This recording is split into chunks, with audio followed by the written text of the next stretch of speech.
Underdog Daily with the BadgeBros. Definitive Battle Royale Week 3 preview coming your way here. But we got to throw some flowers at the community. I mean, it's just getting crazy out here. There's no winner's circle today, but maybe we should have one every day the way things are going right now. Shout out to our guy, GPNGC Andrew, taking down the Primetime Palooza last night. A little chop action there, but it came at the expense of some of our other community members there. We had Dooley adjacent to in second place, aka tied for fourth there. I saw Lava Lord up there. Man, it's just getting crazy out here. And I don't know, man. Outside of that Reed Detmers call yesterday, the baseball stuff did pretty good there, Nez. It did pretty good. That Reed Detmers shout right at the end there was just so unfortunate because we were doing so well, and then snuck in the Reed Detmers call, and it was the spot you had to have on the other side. Oh. And I mean, he was projecting well. You were not the only one to be on him, but that's just like such a hilarious twist of fate for yesterday. I did look before I went to play hockey last night, and I was in first at one point there, and I was in first and fourth at one point, and it was Cubs stuff, and then Marte plus Carroll, and then I was like, oh, I'm sitting pretty. I got that sweet Reed Detmers 0 beside it. He's gonna put up at least 15 and carry me to the promised line. Yep, it's all you need, man. Give you 15 from Reed. Wait, what? 7 runs in the first 3 innings. Not exactly what you needed, but I mean, like a Benintendi double dong. Like, what the hell, man? Yeah, I mean, lefty, I had two White Sox lineups, and it was all I needed to kind of help with my night. But I mostly was going in on the Cubs, man, and Cubs did their thing. So yeah, they might do it again. We're not talking about baseball today, but they might do it again. Oh, well, we might have to based on how last night went there. Let's start with some of the results stuff. We didn't really talk about any of our own results from the weekend there and whatnot. We could talk about some of your baseball results. You know what, Andrew? We love you, bro. This is our show. Let's just go to the baseball tab real quick here, Nez, because we got to take a little look-sees at what you did there. You were all over it. 3, 5, 7. Beautiful stuff, man. Yeah, I had a good night for sure. I was in first. I know if that wasn't Arrighetti, like that, I have like 2 Arrighetti shares. I was in first for a while, and then Benintendi hit another dong, and then I got leaped. But I obviously cannot complain. This was a really fun night, and excited to get back into it tonight. Like I said, not a baseball show, but thinking Cardinals. Ooh, so Cardinals. There interesting. Piling on to your boys. Let's talk about Primetime Palooza last night. Maybe talk a little bit about the weekend, how the weekend went for us, just kind of in general there. Evergreen reminder, man, how closely contested these slates are. You know, like 94 points here. The difference between second and first last night was an ill-advised your cousin Sarkisian timeout there. They could do nothing for the game. Maybe they fumble the next snap or whatever, but he uses that timeout, which forces a second kneel down, and that was the flippening of the Hurts cousins. That's so brutal. That is so brutal. Yeah, I don't know if you were watching the tail end of that ball game though, but there was like Jalen Hurts throws like a little pass into the flat that Barkley drops. Yeah. It would have been a first down at the very minimum. He probably would have found his way into the end zone. There was also the one where Barkley would have been in the end zone, got ruled short. Hurts then pushed it in or whatever. So it could have been a really interesting, different slate here for the Hurts faders. Could have been completely different. Could have been completely different. But the big difference was Kyle Pitts with the last drive from Atlanta had kind of thrust his way into the optimal tight end there alongside Cousins. And then Jalen Hurts comes out and very first play goes to Dallas Goedert, and those two flipped. Then Hurts throws the INT and then 2 kneel downs. It was a sick, classic showdown sweat. It was insane. Yeah, these primetime paloozas, man, they're a blast. I mean, they're just such fun sweats. I love that, anytime that there's a Thursday game, any primetime game now, there is a slate, concluding. So there's just a sweat every single primetime slate, which is just like awesome.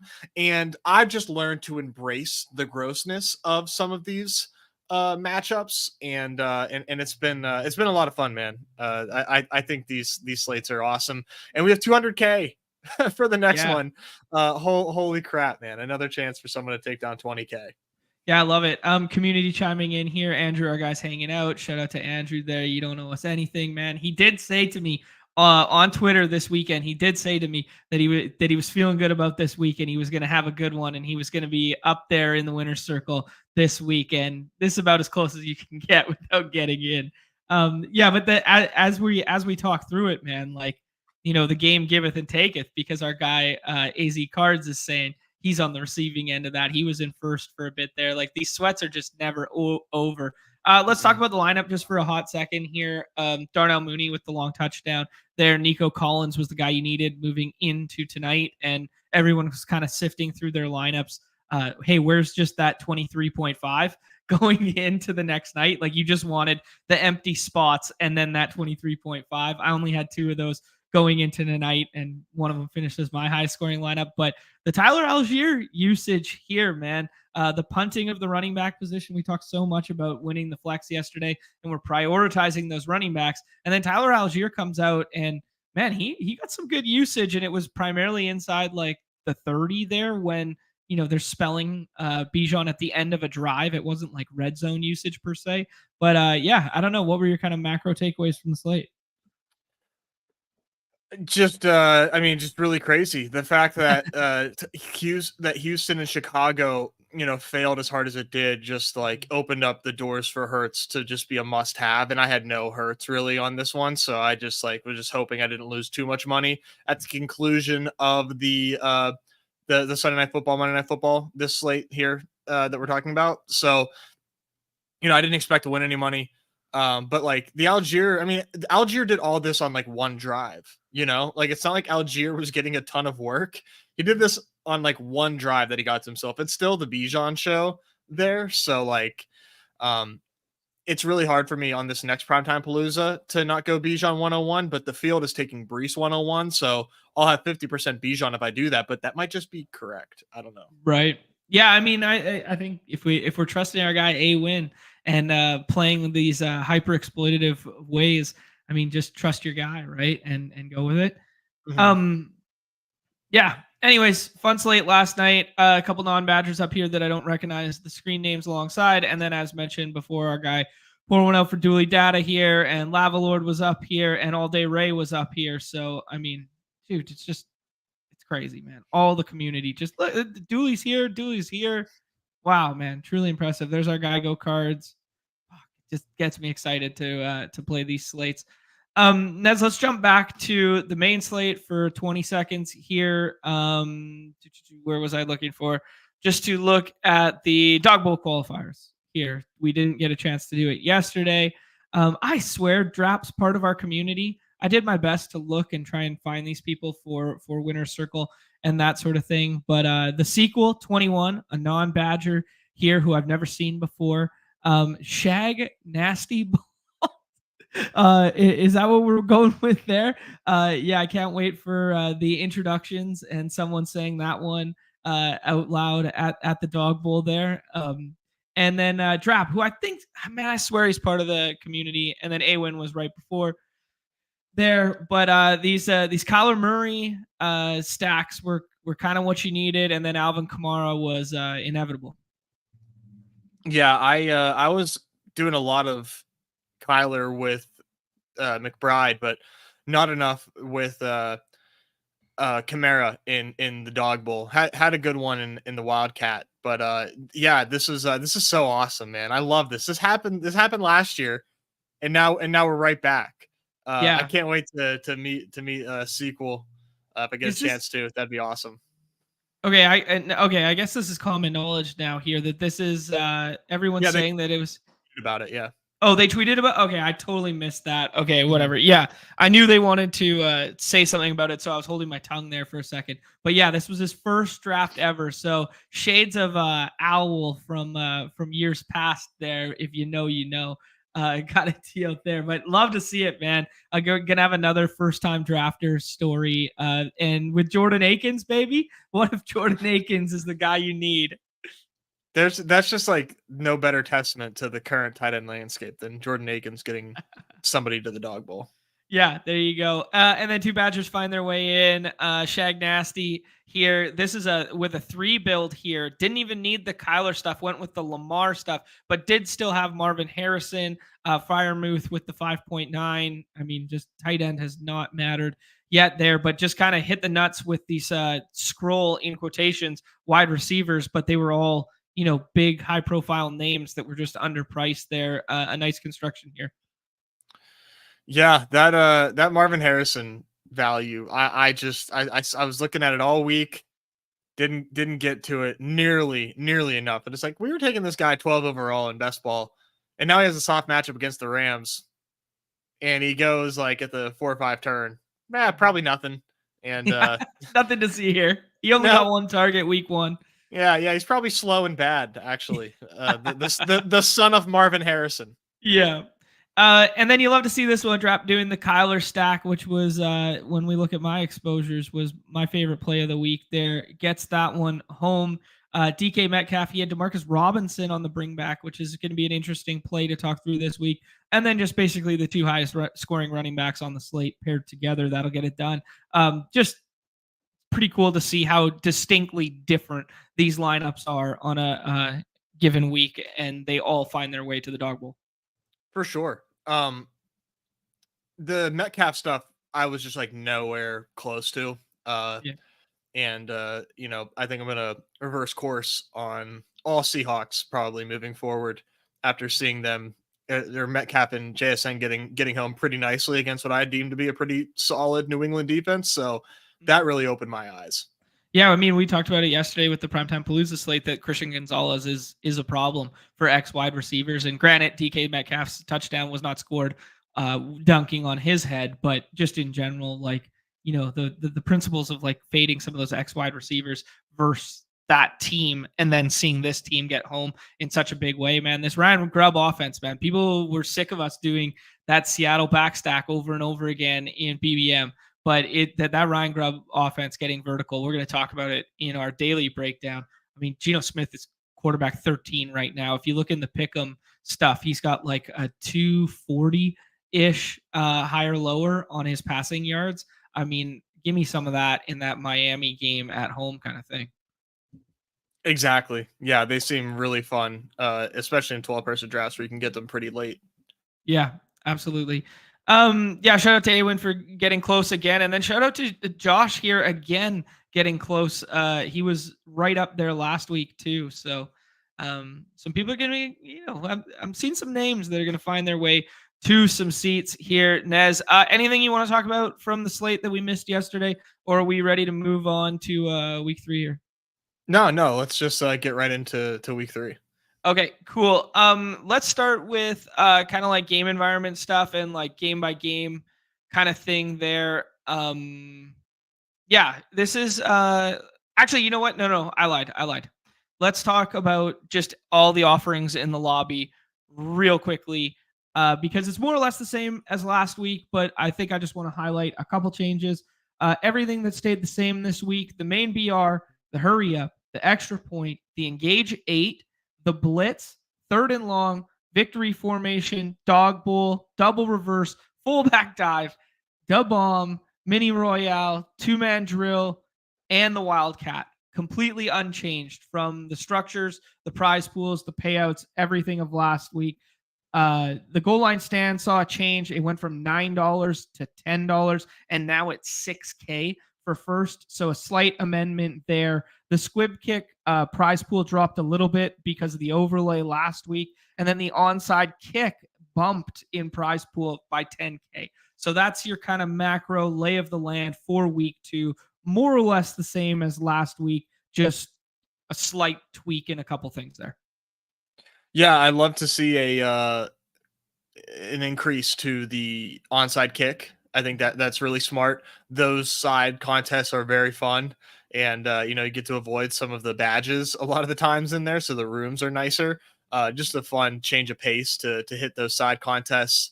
And I do think that the goal line stand change is probably smart. I've been trying to find ways to increase the liquidity of goal line stand, get this to fill, get lobbies to fill faster. Maybe a top heavier prize, making it something worth chasing, will help with that. As you consider, there's dog bowl qualifiers that 12 person drafts are taking liquidity from. So Yeah. you think of the time spent drafting, maybe make it more worth it for people if that's what they care about. Whatever it takes, man, because I think the 12 person drafts are hopefully the future. Regardless, my favorite way to play battle royales for NFL. So hoping that this helps. Yeah, it feels way more of the hand builder bros variety. The small field stuff with high dollar price point and the 12 person drafts feel way more like mine and your speed. The other ones feel like the 6 ones with the 67,000 in the main BR. Like, yeah, I want to chase that 30K, but it does feel like, oh man, no Kamara, no money. Like, I'm absolutely stone dead. Whereas, like, we just looked at the Dog Bowl. 3 qualifying teams with completely different lineups, completely different constructions, and completely different utilization of the tight end position and the flex position. So I do see what you mean with these 12 persons. It is the ball knowers environment.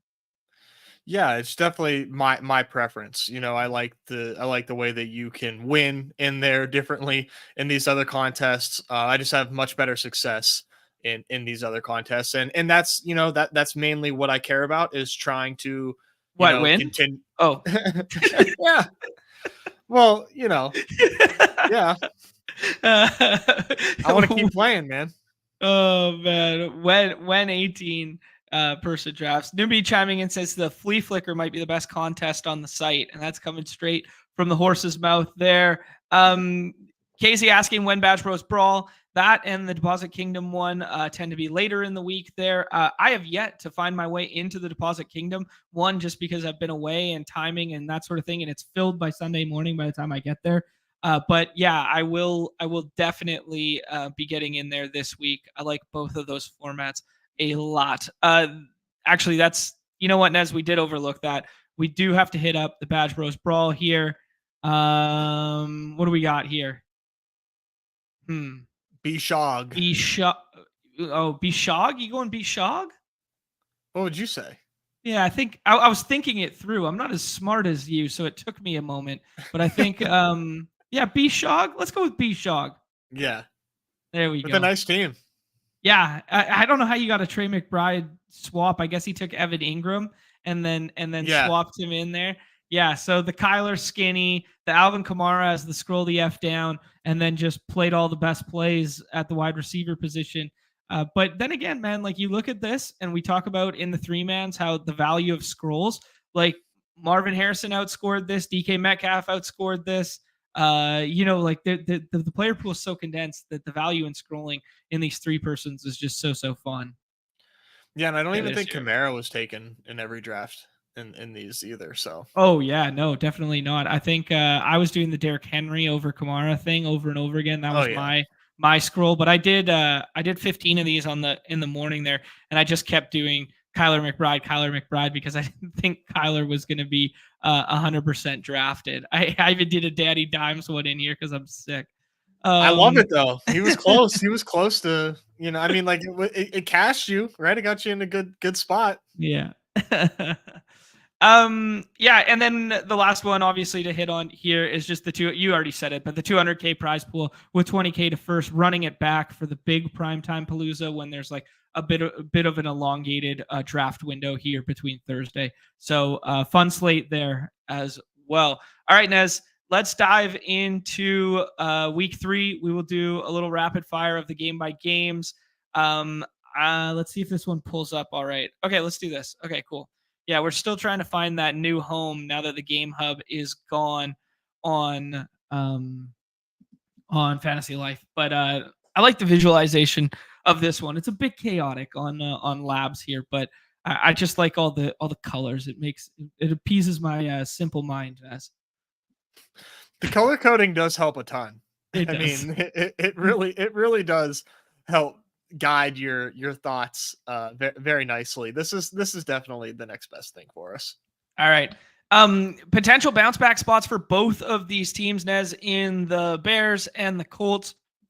I mean, Anthony Richardson proved that basically the efficiency in which he displayed in week 1 was not sustainable week over week. That you can't just have 9 completions and somehow put up 28 fantasy points here. Bears front looks pretty good defensively speaking. Caleb Williams on that island game did not. Jonathan Taylor pretty high ADP. But outside of that, this game kind of not being touched.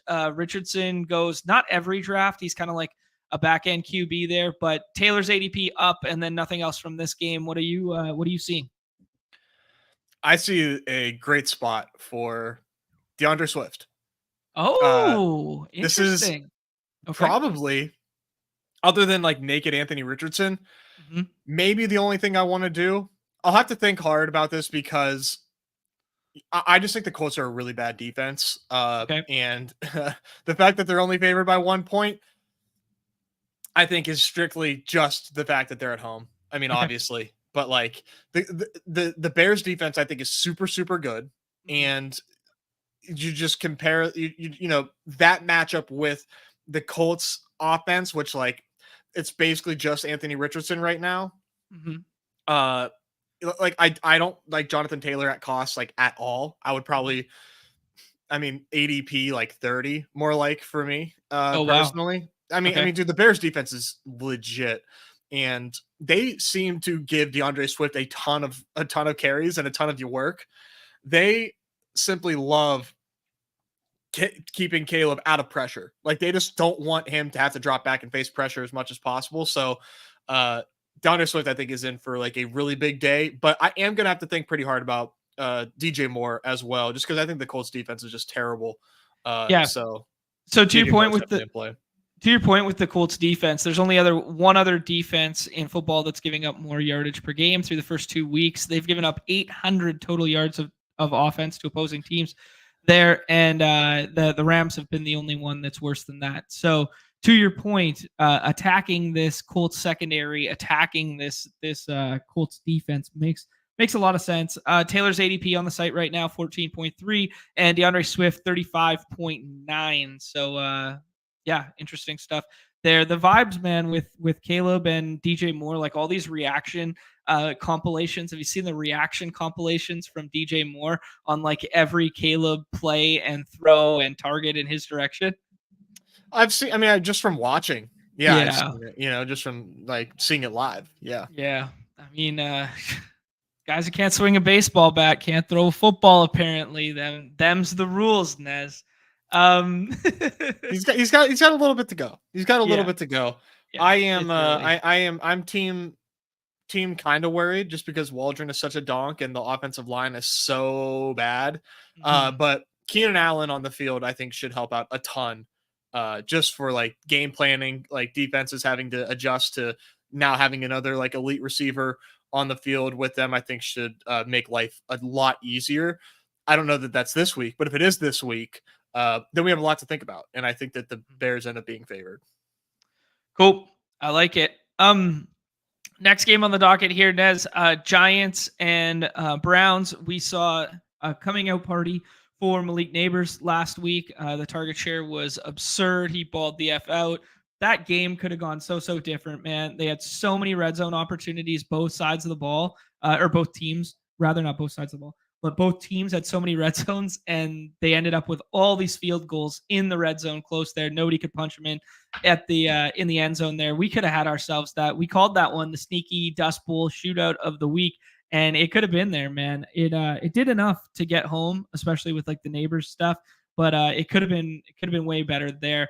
Deshaun Watson sneakily, after running one in last week, there is QB 12 right now by some accord. I don't know. Amari Cooper, all the empty air yards in the world. I think he has 17 targets through the first 2 games there, but he's got like 20 something yards. I don't know what we're looking for in this one yet. Basically, all of it's going untouched except for Neighbors, kind of like deeper in the 30s. Yeah, the Neighbors stuff for me is tricky. I mean, he's clearly just like so different, and very very good. But Brown's defense is smothering, and I just don't know how Dimes is going to fare against this defense. Mm-hmm. On the Brown side of the ball, though, we don't have the awesome usage for Jerome Ford, just like, banked on, like we saw in week one. Foreman Mm-hmm. got a ton of work last week, which was, definitely concerning for the Ford drafters, and a bummer because I would have loved to have seen Ford be used like a bell cow, like he kind Yeah. of was in week one against the Giants here, but we don't have that. But what we do have is the Amari Cooper spot. And Amari Cooper is going to be the cover boy for buy low models for everybody's, sleeper this week is going to be Amari Cooper. And it should be. He's getting used as you would prefer a elite wide receiver be used. He's going to have big games very, very soon. And he's in like the 4 or 5, sometimes 6 round in dog bowls. I'd have to think hard about maybe getting him into the 36 person or the 6-person drafts. But in dog bowls, Amari Cooper is kind of a smash. Okay, cool. Yeah, I like it. I like where you're going with that. We talked about the ridiculous throw that Deshaun Watson made in week one that went off his hands that should have been a 60-yard touchdown. That was just like a flat out drop. Something you'd expect him to catch. So yeah, buy low models suggesting that. And I mean, we just saw the ease in which Jaden Daniels and the Commanders, who I don't know, maybe on par with Brown's offense in a vacuum there, but they were able to move the ball so well against the Giants here. To your point, Nez, with the Jerome Ford versus Pierre Strong versus Deonta Foreman stuff. I mean, Foreman played one snap in week one. It was 75% Ford, and then it was 44% Ford, 38% Foreman in the second game there. So I don't know if that was a schematic decision. I don't know if that was a script decision, but either way, it's, that's not great for our Jerome Ford stuff this week. Yeah, I can't really touch that backfield. All right. Titans and Packers here. We're going to get the Malik Willis experience, the Malik Willis revenge game here, Nez. That's what everybody's going to be talking about. Looked competent last week, but it was a throwback style game. If Josh Jacobs had found the end zone, he fumbled near the goal line there. If he had scored on that play, I think his ADP would be higher right now. He had 32 carries last week. He had 24 carries 2 minutes into the second half. He went for like 150 yards as well. I don't see how the game plan isn't just like circle Jerome Ford or circle Josh Jacobs, go forward with him again here. Yeah, we clicking him a bunch this week or what? Yeah, he's pretty undervalued, man.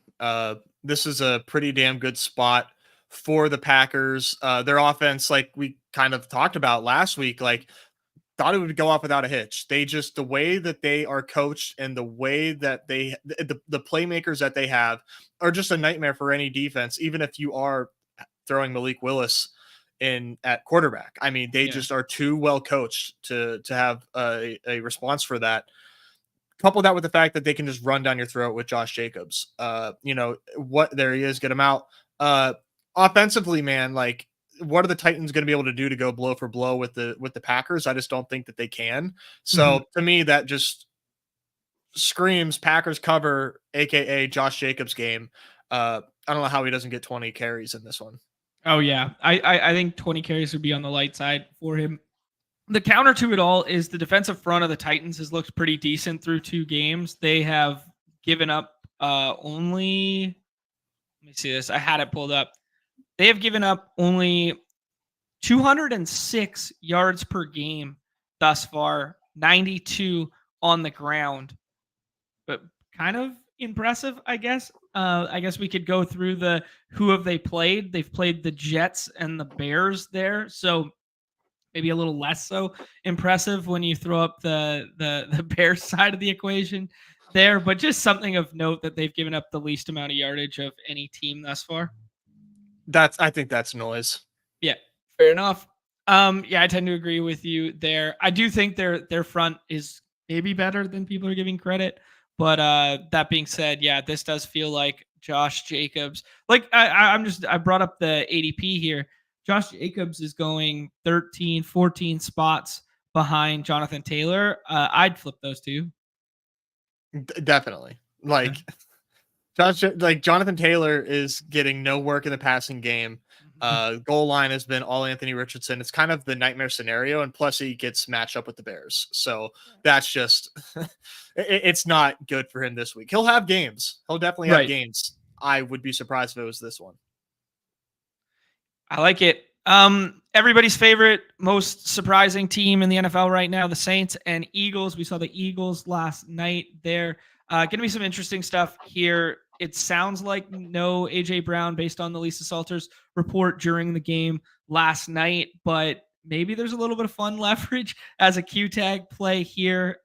Saints were missing Marshawn Lattimore last week. Don't know if he'll be back for this one. Could factor into like some of the Devonta Smith matchup kind of based stuff there. But the Saints are fun, man. They're using all this gimmicky pre-snap motion. Everybody's singing the praises of Clint Kubiak there. This is not what I expected 2 weeks ago, to see one of the highest implied team totals on the Saints, and the Saints being a favorite in this ball game. Probably one of the more surprising things on this slate. But how we playing this one, Nez, because Alvin Kamara is leading the world in fantasy points through 2 weeks, and his ADP reflects it now. He's RB1, and he's right up at the top of the board there. Yeah, man. I don't know that he's my RB1, but he's a good play.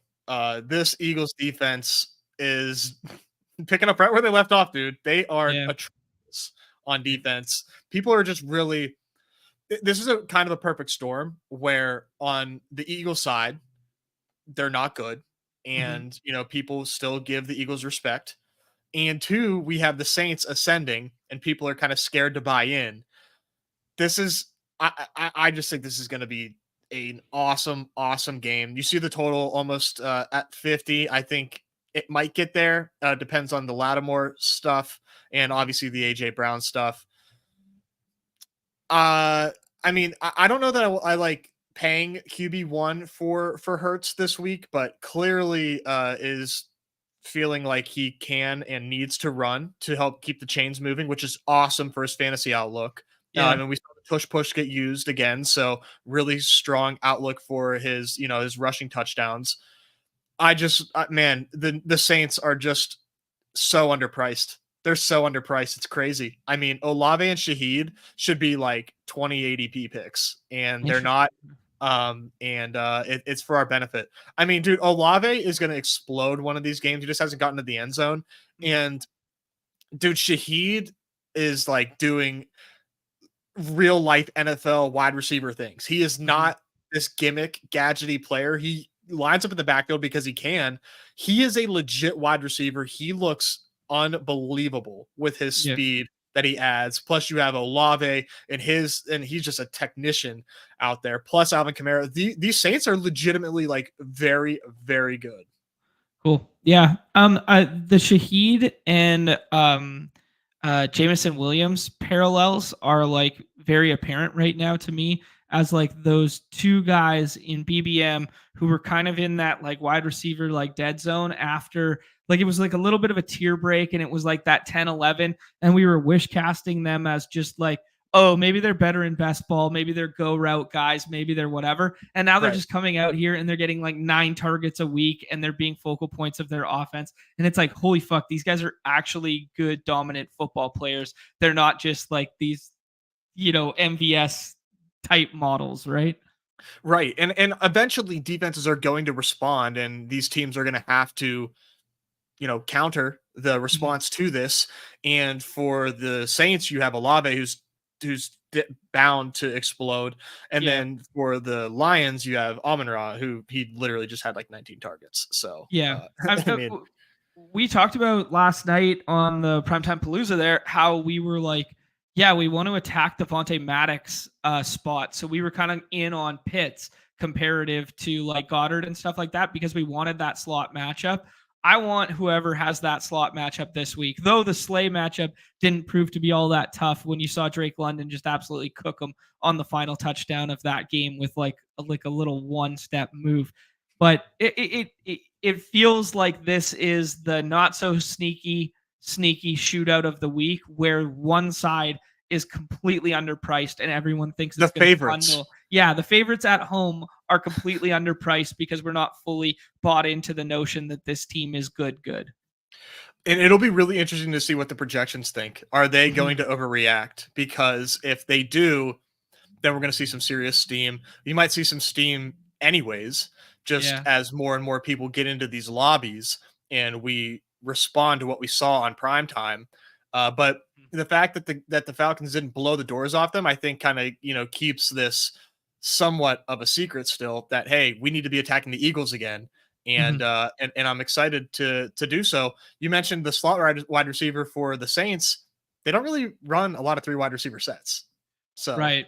That's what makes, I guess you could consider that a benefit because Slay's going to probably line up on either Olave or Shaheed on every play. So maybe they both cook. Yeah. Okay, cool. Yeah, I like that. To your point with Eagles defense, they've basically given up the exact same amount in terms of total yardage as the Colts, who were second worst in the league thus far. They've played the Packers and they have played the Falcons last night. Man, classic evergreen reminder. Prevent defense prevents you from winning. That very last drive there, they just sit back, they stop rushing. Like, what are we doing here? The all the success in the world that they had on Kirk Cousins earlier in that game was because of sustained pressure, was getting him off of his spot. And then all of a sudden on the last drive, they're just like, hang back, and they just let Cousins cook underneath. It was crazy, man. That was shocking. I mean, what a hilarious turn of events. I mean, I said it like it's like delayed, and I don't know if like enough. The joke didn't land, but it was a ball don't lie moment where they threw the flag. Yeah, because fucking Gardner John, he took his fucking helmet off, dude. He ripped that thing off, and they tricked celebrated the shit out of it, and they tricked him. Yeah, and they knew that they tricked him, and Sirianni. He's all right, like, chasing him down. And you know what? Like, I have no problem with Sirianni being that type of coach. It stinks that it backfired and you lose the game after you kind of acting like a ham. And, maybe it's deemed unprofessional, but like, I think it's kind of, you got to know thyself. And I think that it does work for them, but to blow, you can't blow the game if you're going to do that after. And, he's partly responsible. It is what it is. But man, that was a great primetime game. That was great. I almost turned the game off before it was over because I had a baseball sweat. But Drake London with tried his best to throw the ball don't lie notion back at them with taking a flag of his own with the water gun celebration to the stars there. That was a joke, man. Like, are we serious? Like that? Yeah. All right, let's move on here. Nez, we got your beloved Steelers. It looks like Justin Fields is going to start again.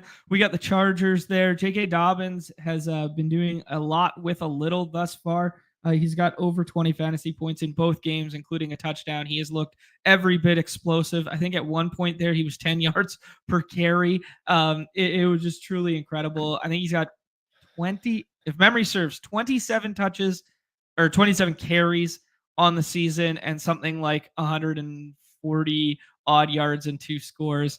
J.K. Dobbins might be back, but this doesn't look like a spot where I want anything from this game. Maybe you could convince me in the Dog Bowl that I want Naked Fields, or maybe I want Najee in the last round, but that one's getting a little murkier with the Jaylen Warren increased usage that we saw last week. I this is kind of just a stay away for me. I was fading Dobbins last week because I want volume, not efficiency like that. And I didn't like the spot as much. I don't like the spot as much again here. So this is basically a full write-off fade for me right now, and I don't know how I feel about it. I mean, I loved the spot last week for Dobbins, but the fact of the matter is that, like, yes, he is clearly the better running back.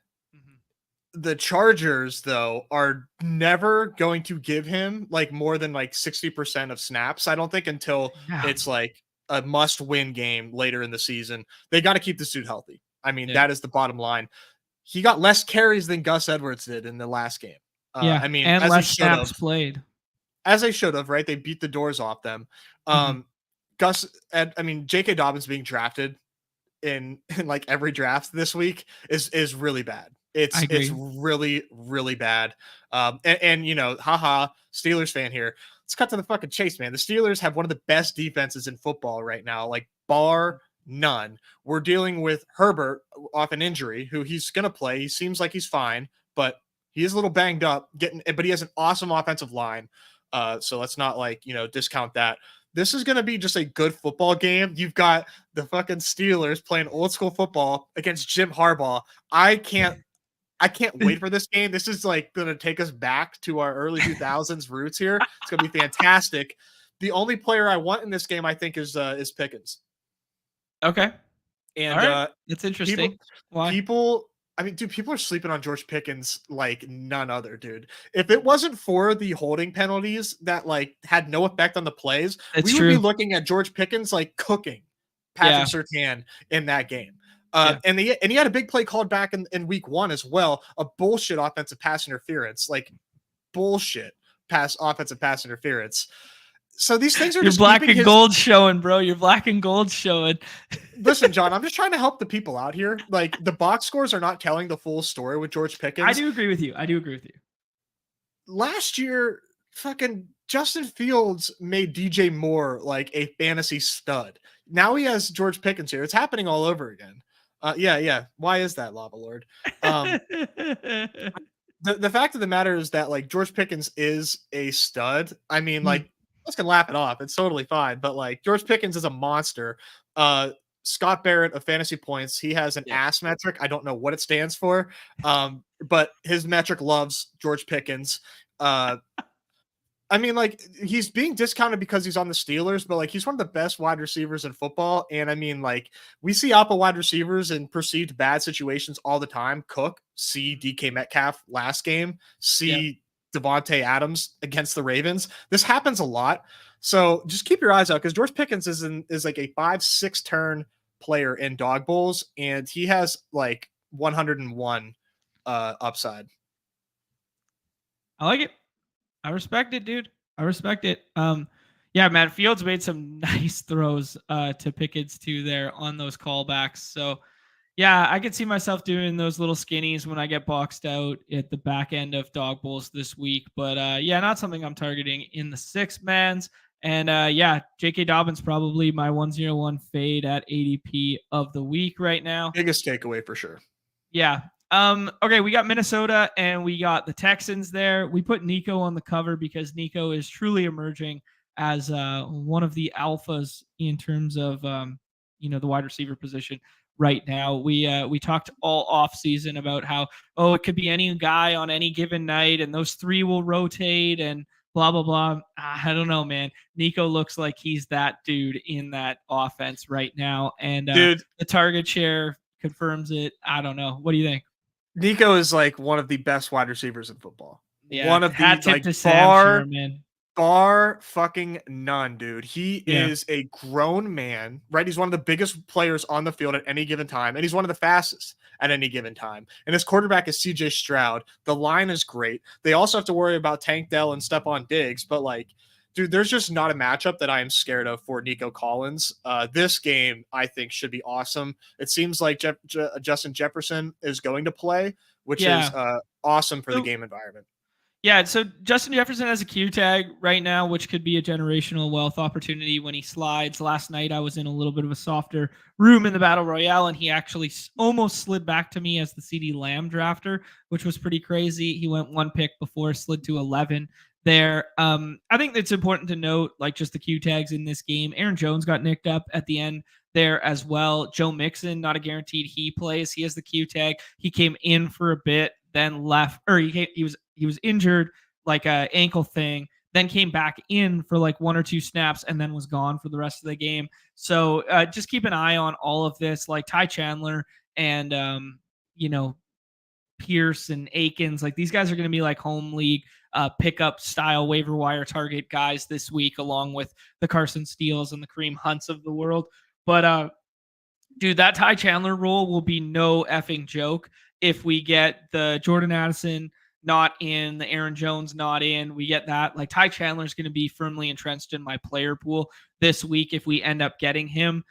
The other ones, probably not. And this is Stephon Diggs' revenge game, by the way. So that's all I got on this one, Nez. Yeah, I got to keep a close eye on Aaron Jones. It doesn't look like he has a Q tag right now, but I definitely got to keep a close eye on that. Wednesday we'll get the first designation on him. But yeah, man, this game should be awesome. The Vikings are just so well coached on both sides of the ball, but can't worry about defensive matchups when you have the Texans here. And yeah, no Joe Mixon for me. If he does play, I'll think about it. But it doesn't mean that Tank Dell and Stephon Diggs are useless, by the way. Kind of seeing, some like tears in the comments here. No, guys, these they're still pretty good plays. It's been 2 games, so just wait. Yeah, no, for sure. Nico Collins has 18 targets on the year, 10 in this most recent game. Stephon Diggs has 12, and Tank Dell has 11 there. It does kind of seem, rotationally speaking, that Tank Dell is playing like the fewest amount of the snaps, but that was kind of the thesis coming into the season. Yeah, so I mean, mixing those guys in as like skinny stack options associated with CJ Stroud, who goes as QB4 and goes in every single 6-man draft. If you want a little bit of leverage, you scroll to Tank Dell opposed to scrolling to Stephon Diggs kind of deal. Yeah. Cool. All right, we got Broncos and Bucks. Bucks with a surprising 2-0 start. They went into Detroit there to take that ball game from the Lions. Baker looks, man, maybe Canales wasn't all that was right about Baker. Maybe Baker is just like actually returning to who they thought he was when he was drafted 101 by the Browns years back there. These Broncos games have been pretty ugly, boring, sloppy. Sean Payton kicking the ball back to the Steelers at the end of last week was just insane. One of the worst coaching decisions I've seen this year, instead of attempting an onside kick there. I want no part of anything associated with the Broncos in terms of fantasy stuff here. But I do think maybe a little Baker skinny here or there is kind of fun. Rachaad White got nicked up in this one. I want to say hamstring? Groin. Sorry. Yeah. Groin. He came back into the ball game. I mean, they might just have to start abandon the run. Like they did this last year where we were like, just let Baker cook, and they would continually just run Rachaad White into the line over and over and over again on the first play of every damn series. It's kind of getting there again where it's like, just let him do the receiving work and just let Baker cook here, man. Play to your strengths. What do you like in this one, Nez? Not a lot. I mean, shout out to Baker. He's been balling, but this matchup with the Broncos doesn't feel awesome unless the Bucks just really turn it up offensively and pass way more than we expect. But really, really impressed with how the Bucks handled the Lions game plan last week and limited big plays and limited a lot of scoring, which was just impressive. I didn't expect them to be able to do that. So you have to imagine Denver's going to struggle big time. They're going to get a ton of pressure on Bo Nix, and Bo Nix maybe no Vita Vea. That I would just say that about the pressure thing. Oh, did he get hurt? Yeah, he got hurt in that one. So wait and see on Vita Vea, but not a guarantee. But it just, yes, I think your thesis still holds strong. Yeah, I mean, Bo Nix is quiet. I mean, maybe not so quietly, but he's atrocious. So it's going to be hard to imagine that the Bucks need to be aggressive. Did you see the Bo Nix quote after the interception? Yeah, that's a dude. Greatest thing ever. Greatest thing ever. Drop back and I threw it to the other team. So matter of fact, I love that, man. Oh yeah, they're in trouble. He's really bad. Yeah, the good thing they duped Minnesota into taking JJ McCarthy. Our WNBA King curated here is attending this game, so he's going with that Baker's Evans stack. Yeah, I mean, like Evans is going to get the Sertan treatment, but at price point right now, that skinny stack looks pretty nice. Baker's ADP is going to fall, I imagine, like him going as QB6 here, but then Evans or Godwin not going every single draft feels very interesting. So I think people aren't going to take him naked. They're going to gravitate to some other options below that. So it feels like the default back stack in 6 persons right now that I don't want to fall into ownership on. I don't want these guys in 6 persons. I can't believe they have ADPs above 30. I mean, I don't know. Godwin's been cooking, and maybe the slot could be awesome. But like I said, I just don't see how the game script will need them to throw more than like 35 times. Got it. Let's go to the late night hammers, the late afternoon games here, which are kind of all the highest implied team totals on the slate outside of that Cowboys and Saints game. This is the slop fest of the week here. Raiders pulling off a miracle come from behind win against the Ravens there when they just fully abandoned the run and just decided to let my guy Minshew cook, baby. Just dink and dunk your way down there with Brock Bowers. And then Devontae Adams actually dropped a touchdown in this one, but then wound up scoring on the play after there. So this is my slop it up fest of the week. Nez, I love this game environment. I'm going to play the shit out of this game. I'm going to play Minshew this week. I'm going to play the Red Rifle this week. People fucking laughed at me last year when we were playing those 12-mans, and I said Andy Dalton was good for that game against Seattle. What did he do? He came in 360, 2 scores, pushed game environment. Andy Dalton, I am playing Panthers Red Rifle this week, man. I am playing some of this shit in the 12-mans. I am playing Andy Dalton in the Dog Bowl. Slop it up, sloppy stakes of the week right here, Nez. Oh man, I mean, I don't think you have to do that. I don't have to. I want to. The thing that's like really frustrating is Bowers goes at like the 1-2 turn now in dog bowls. And I think that he should. So the thing that's really helpful for him in this is like Andy Dalton. Andy Dalton being on the other side of the football here can help make this game close and not just an insane blowout here. Just, I mean, Bryce Young just gives him no chance against any team. It's just absolutely awful. And I feel really bad for the kid, honestly. So yeah, man, the passing attack for the Raiders seems really, really good here. No Jacoby for me, but like I am excited to see them work the wide receivers more. But like Brock Bowers is a monster, man. He deserves to be tight end 1 on this slate.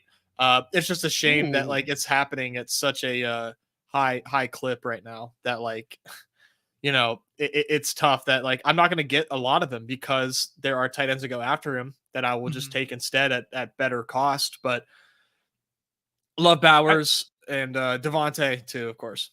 As much as I like this game, I'll fight you on Bowers being tight end 1 this week. I think I like Trey McGronk more. I think I like George Kittle more. I really like George Kittle we haven't got to that game yet, but the Rams have been basically the worst defense in football and playing all these shootouts. George Kittle splits with Debo out are bonkers. They're insane. I will be playing more George Kittle than Bowers despite liking this game environment. But yeah, I would fight you on Kittle and McBride, and then I think it's kind of like Bowers is like right there. Yeah, we'll get to that game. Kittle's top 3 tight end, but there you go. Bowers, I just think it really can't be understated what this kid is doing. He's a freak. He's an absolute freak. You know what's interesting is Pete said it in our group chat. I guess it was on the weekend or whatever. How discouraging it is for Kyle Pitts as a prospect to be of comparison level to like Brock Bowers and just never see any of it. And then see Brock Bowers come into the league and immediately do this. See Sam Laporta come into the league immediately do what he's done. Trey McBride coming in the league, do what he did. And those were kind of like lesser tier prospects comparative to what Kyle Pitts was. Man, this Kyle Pitts shit is just so disappointing every time I reframe it. It's bad. I mean, it's just really not good. We were bamboozled. Yeah, we were. We got ourselves a little Seahawks Dolphins game. Home opener for the Hawks, I think. No. Did they play at home the first game against the Broncos? Yeah, they played the first game against the Broncos. So second game at home here.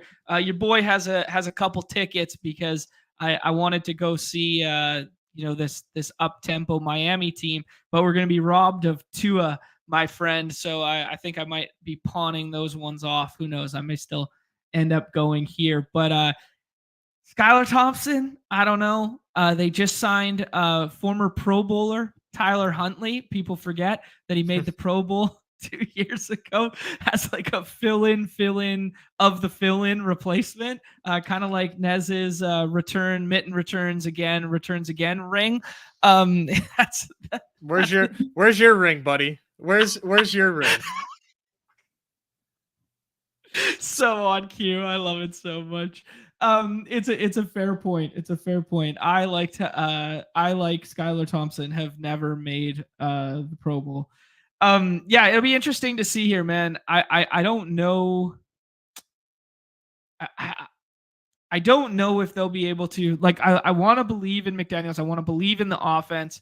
I don't know if any of them will be able to pay off their ADP from what we've seen from Skylar Thompson. Hasn't played since 2022. Played, I think, 3 or 4 games that season, or started to played in like 3 or 4 when he was replacing Tua then. I don't know. Macro thoughts on this one from the Miami side, Nez? I think it's sort of like the Packers thesis against, a worse defense in the Colts, but like it's the Packers thesis where you just have weapons galore with a genius coach. I mean, you can't count them out. They're being discounted pretty heavily. They can still get to the end zone on their own accord. Like Skylar Thompson just needs to not trip over his own feet and find them the football. Yeah. So I think we're in for a monster Devon Achane game. Okay. Hill might need a little bit of help, but Achane, I think, I mean, dude, they're using Achane in between the tackles, and he looks good doing it. Like, forget plus all the slot routes and snaps that he's getting, right? Like he's got 7 targets each game. Yeah, exactly. Like this dude's usage is like 101 right now in football. It's up there. So Achane being picked 10. Man, that's not going to last. I think he finds his way to the first round in 6-person drafts. Do you think there's any chance that Tyler Huntley starts this week? No. I think they go Thompson, and Snoop is just insurance and making sure you have a quality-ish backup. Yeah, it's interesting because I don't know, who do you think would be more fun for like the prospects of this offense from a fantasy standpoint? Like the guy who has started 3 times in his life has never thrown for more than 160 yards, I think it was. 166 yards is his career high. He doesn't run basically at all. I guess you want the distributor. He's thrown for 1 touchdown and 3 interceptions in his lifetime. I don't know what to think of Skylar Thompson here. Like, at least I've seen with Snoop, like, have some fun, week 18 games, some fun week 17 games and stuff like that, where you could play him naked and he could run for, carry it 10 something times. But that's probably not good for any of the Miami weapons. It's only good for Snoop. Yeah, much prefer Skylar Thompson because I think Huntley has the rushing ability, so that kind of takes it away. Thompson, I don't know anything about the context of these games that he played in, but the 3 starts that he did have, sacked twice, once, and once. So that's a pretty good sign that the dude isn't taking like a shit ton of sacks. Okay. So, he has weapons around him. This is going to be a pretty fun game. And, all that to say, I really like the other side of the game as well. If the Dolphins can keep up the pace and force the Seahawks to be aggressive, hey, man, The Seahawks Yeah. team is like bound to explode in one of these games, and I hope that the Dolphins defense doesn't step up, knowing that they have to without Tua. You just kind of see that, man. You can't project that. You can't like model that, but like teams just play different when when situations change and context, is added in. Okay. But I just really hope that this game can get to a 50-point style shootout, because the Seahawks look really good. I mean, Yeah. what these two what DK and JSN did against the Patriots, I did not expect. If you yeah, no, I agree with you there. I like the Seahawks on this side of the game. I think they're my favorite back stack. I think I would be stacking Seattle stuff before I stacked the Baker stuff. I would be playing this one more so than that one, even in the six persons. I like it a lot right now. I think this is going to be, when projections come out, one of the games that pushes up. I think a little bit of ambiguity with the Kenneth Walker stuff. Man, the Sharps role without Walker was insane. He played the most snaps of any running back relative to his team's workload, and that game went to overtime, where you would think they'd be like spelling him a little bit. So I don't know if we should be drafting Sharps, but like taking Ken Walker in the last round and then having a potential swap to Sharps, or just getting the Ken Walker or whatever, because if that role holds true, man, he played 92% of snaps or something last week. Like, the role was insane, and that's not something we're accustomed to seeing from Seattle running backs. This is the Ryan Grubb of this offense, right? Yeah, I am not really sure what to do with the backfield at the moment. I think the ambiguity definitely has me like I think I'll just stay away. But for Okay. dog bowls, definitely looking to do some Geno stuff, and you can even double it with Fant. I mean, Fant doesn't have the results yet, but he's running 70% of routes, and Nice. that's up there for tight ends. And I mean, as we've seen, you don't need shit from your tight end, so you might as well try to correlate and bank a touchdown. Yo, absolutely. And you want to talk about that? He's got 7 targets through the first 2 games. I'll look at the red zone stuff. I know he had 1 target in the red zone in week 1. He did not have any more targets in the red zone in week 2. There, Sharps saw those opportunities, and DK Metcalf had another one of those opportunities. Yeah, Seattle. If Miami can do enough to push this game environment, and I think that primarily funnels through like some little bubble screens or some gimmicky shit around the line of scrimmage to and utilizing the speed and the motion of Tyreek and HN there. Yeah, I think I really like the Seattle bringbacks on those guys.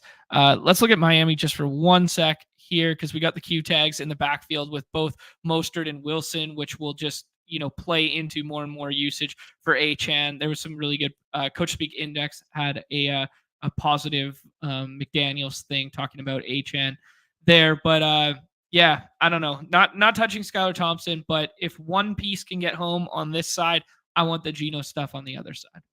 Exactly. Cool. All right, I think we're both in lockstep there. This is kind of going to be the. I mean, there's a couple like last week. It felt like there was like one game that was like everybody wanted to circle that game and go after it. This week there feels like a couple more, but this is definitely the one that's thrust up in ADP the most, and that's Lions and Cards. Cards look, dare I say, phenomenal on offense there, man. Fucking Kyler, my guy Kyler. The thesis is so strong in weekly winners, Nez, that I did all that Kyler, McBride, and Harrison shit. Just haven't been able to land the plane because I had no Kamara. Yeah, I think this is going to be a really fun shootout game environment in a dome with 2 teams. I think the Lions got a little unlucky last week.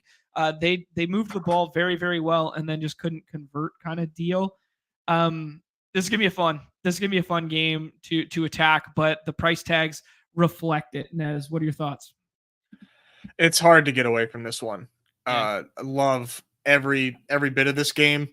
The one thing that I will say is like the Marvin Harrison stuff, like, man, I mean, 4 receptions, Yeah. right? Like 2 to the house.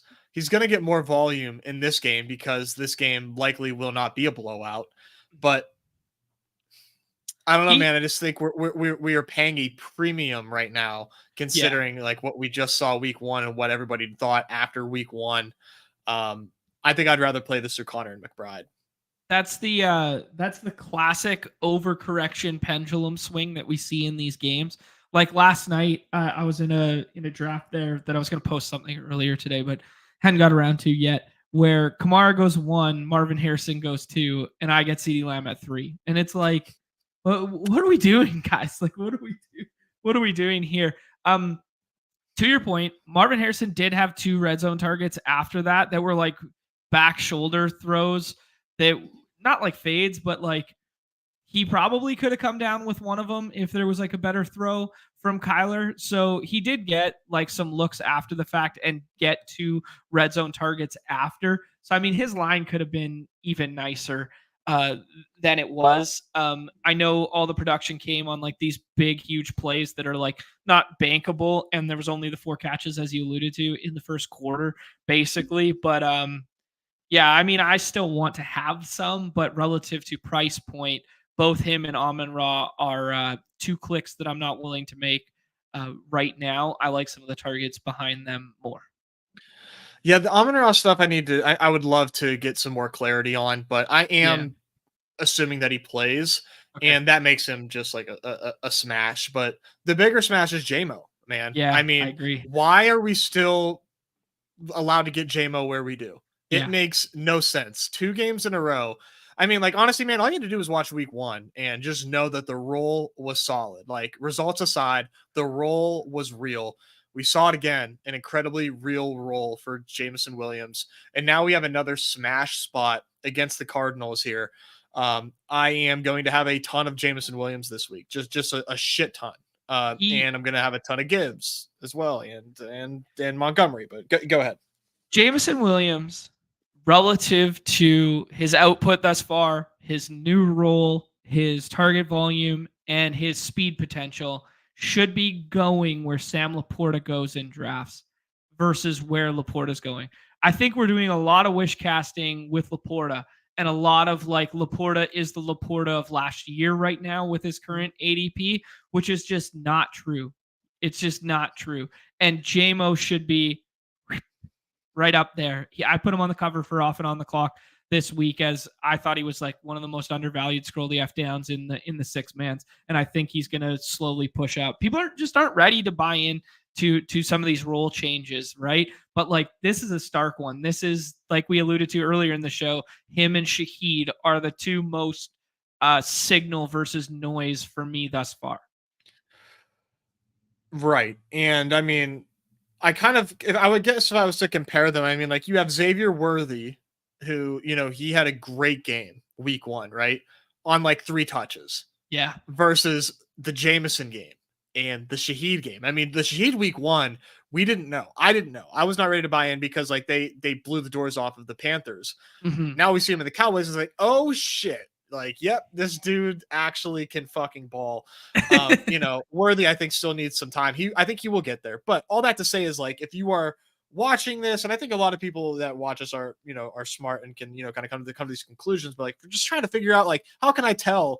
I mean, just like the route participation and the type of routes that these guys are running, you just have to maybe watch a smidgen of ball. But like, dude, this game just looks phenomenal from all sides, except the Laporta side. Like you said, right? He's just too expensive. Maybe he finds the end zone, but like that role has literally just been taken over by JMO and then some.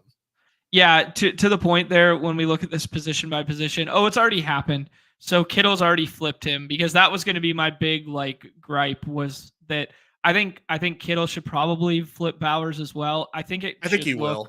I think it should look like this. Yep, and I think it'll get there. Yeah, McBride, Kittle, then Bowers. Because my biggest gripe when I was looking at ADP last night was like, why is Laporta going ahead? I mean, you can spin zone the narrative too. Like, historically speaking, tight ends have absolutely cooked against the Cardinals. That was a narrative we've played for 2 straight years. Some of those personnel changes haven't really addressed it, and it was still a little bit of a narrative at the tail end of last year there. But that being said, man, like, this JMO role is what you want, I think. 100%. 100%. Man, these late afternoon games are really fun. We just mentioned Kittle there. We got Rams and San Francisco. Rams have given up the most total yardage through 2 weeks of any team. They're absolutely decimated at the wide receiver position. Both Puka Nacua and Cooper Kupp on IR. Pour one out for my Rams bags this year. Hopefully Kyron can carry us to the promised land. But speaking of Kyron, man, I mean, these rolls, man, that you want to talk about the Kyron roll, they were down 30 and he's still in the ball game, scoring a touchdown and stuff like that. I mean, I will be playing Kyron at running back 10 price tags on our site right now. I will be going back to the well with the Kyron stuff, but Kittle's probably my favorite play in this game, flat out. How about you, Nez? Yeah, man, I don't know what to do with Kyron Williams because he's like the only piece they have left on offense, and can they possibly keep this a game? And the 7.5 live, yeah, that worries me quite a bit for Kyron. I don't know. I have to think about that one some more. But from the Niners side, obviously you have Kittle, who just, is going to project like a monster without Debo and CMC there. I think Ayuk is going to project really well, but I don't know how like great of a play that is considering defenses have just been like focusing on him a ton as is. But like Jordan Mason, I think is what I want to do here. And I want to do it a lot. You know what's pretty crazy is everyone ridiculed me, Nez. They put me as the poster boy for you're scroll to the F down idiot. You're a buffoon, John. We are going to get ourselves the Jordan Whittington versus Jordan Mason Bowl in week 3 here. And I'm going to double bird the entire community here. Double birds while you guys go to your little home league waiver wires. Oh my God, I got to get Jordan Mason now. Who's got 28% in weekly winners right now? Who's got it? How much money has that amounted to thus far? We don't have to. You don't have to answer that. Not much. Yeah, I'm not going to do any Rams receivers this week, but it will be interesting to see who emerges from there. But John, dare I suggest your boy, Juwan Jennings this week? What do you think? I see it. I think it's dog bowl only. It's late. What do you need from him to get home on a slate that has higher implied team totals and higher implied game totals than we've seen through the first 2 weeks? The benchmark score for week 1 for dog bowl was like 110, 120, something like that. And then it was 140 last week. So what do we need from Juwan Jennings to get there?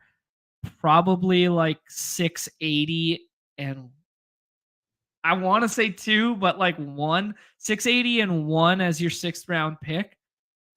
I think it's conceivable. But chances are if you get that from him, this game's kind of gone nuke and you're going to need other pieces with it. So maybe double stack, as much as I don't like double stack in the dog bowl stuff. I don't know. What do you think? Yeah, I mean, I think maybe it's more of like a managed league thing. Like, hey, like let's turn this into a waiver wire show and be like, you need to put in a bid for Juwan Jennings because I think you should. Honestly, I mean, like, I think give Juwan Jennings an opportunity and he might do something good. I'm not going to draft him in dog bowls, man, but like, I honestly think that Juwan Jennings has a good game waiting for him here. I mean, he just looks like a good wide receiver anytime that he's given the opportunity. Again, as I state, I'm probably not going to do that, but I just need to throw that out there because I think he might have a good game. Yeah, I mean, like I'd be happy to see that for some of those 18th round Juwan Jennings things in your better in best ball portfolio. If this would probably be the most usable spot we see in a long time. Yeah. Yeah. All right, here we go. Last one on the slate here. Ravens, Cowboys.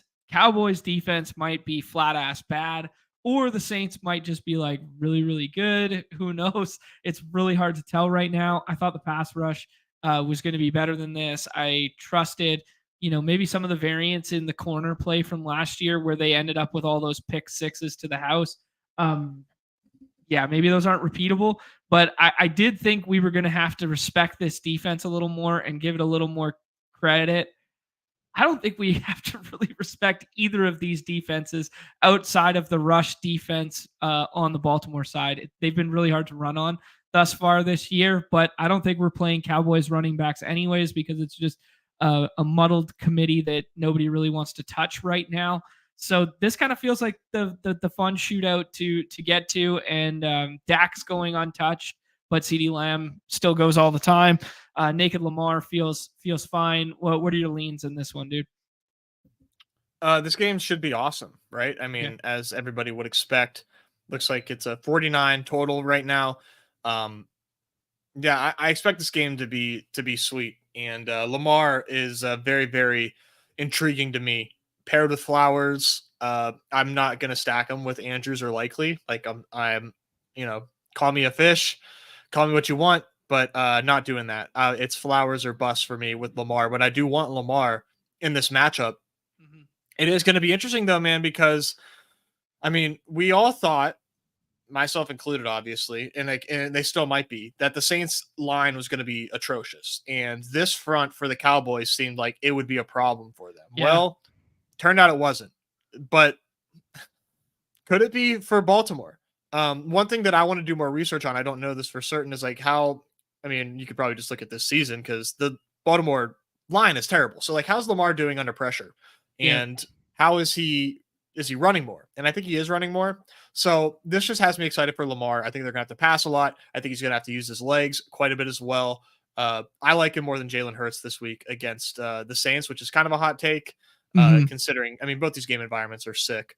And then, like you said, CD 101 with a bullet this week. There's just no, I cannot make a case for anybody else other than CD 101. Yeah, I agree with you on the CD front there. Derrick Henry, man, like we talk about how good he is, like yards after contact and stuff, like career wise. He's getting hit behind the line of scrimmage. Like I saw it earlier today, like a stat that I just am not smart enough to remember and repeat right now, but it was to the effect of like, man, he has no space to operate and run, which makes me think, do they go back to more of the play style that they had in week 1, where they had way more 12 personnel out there? We saw Isaiah Likely's usage drop off in week 2, which was, borderline expected or whatever. Do they go back to some more of this 12 personnel because of the fact that they can't trust their offensive line, because Henry looks a little cooked right now? And then do they go back to what Lamar did in week 1, where he ran with such great efficiency? That feels like what they should do, and that makes me very intrigued on the Lamar prospects this week. Yeah, Henry always looks cooked when he isn't like getting good blocking and isn't like breaking things out to the outside. But it doesn't seem like this is going to be the game where he crushes either. I mean, 2 touchdowns, the season so far is kind of keeping his fantasy scores, not terrible. Yeah, I see Ferg mentioned in the chat. I do like Ferg as well in last rounds here. The blurb is thinking that he's going to play. Okay. And I mean, like, I will take Ferg in this matchup over these other dust ass tight ends and just swap if he doesn't play. Not really worried.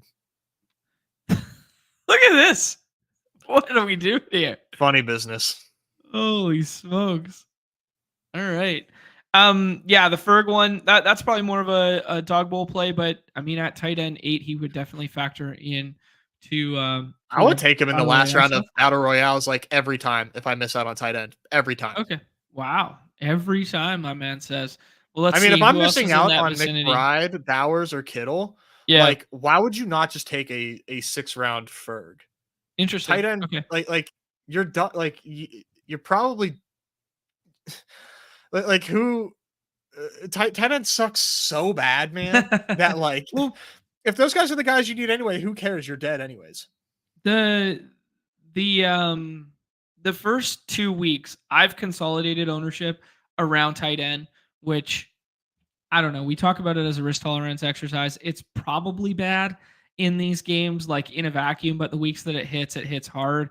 I consolidated around McBride last week with like 38%, or yeah, so we could go back and look, and it just like didn't matter. It's got me really thinking, like, did these guys just not separate enough to break slates that I would not want to ever consolidate around a 6th round tight end, you know?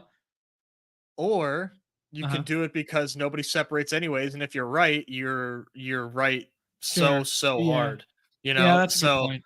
uh, just gotta wait and see how practice reports come out, see how likely they are to play. I mean, if it looks like Ferguson isn't gonna play, I'm not just gonna draft him for the swap. I'll draft somebody who I think will actually play on Sunday. Mhm. But yeah, no, I mean, I'm definitely gonna be pretty even. I mean, maybe concentrated as a whole, but like I all these top three tight ends, I want a lot of.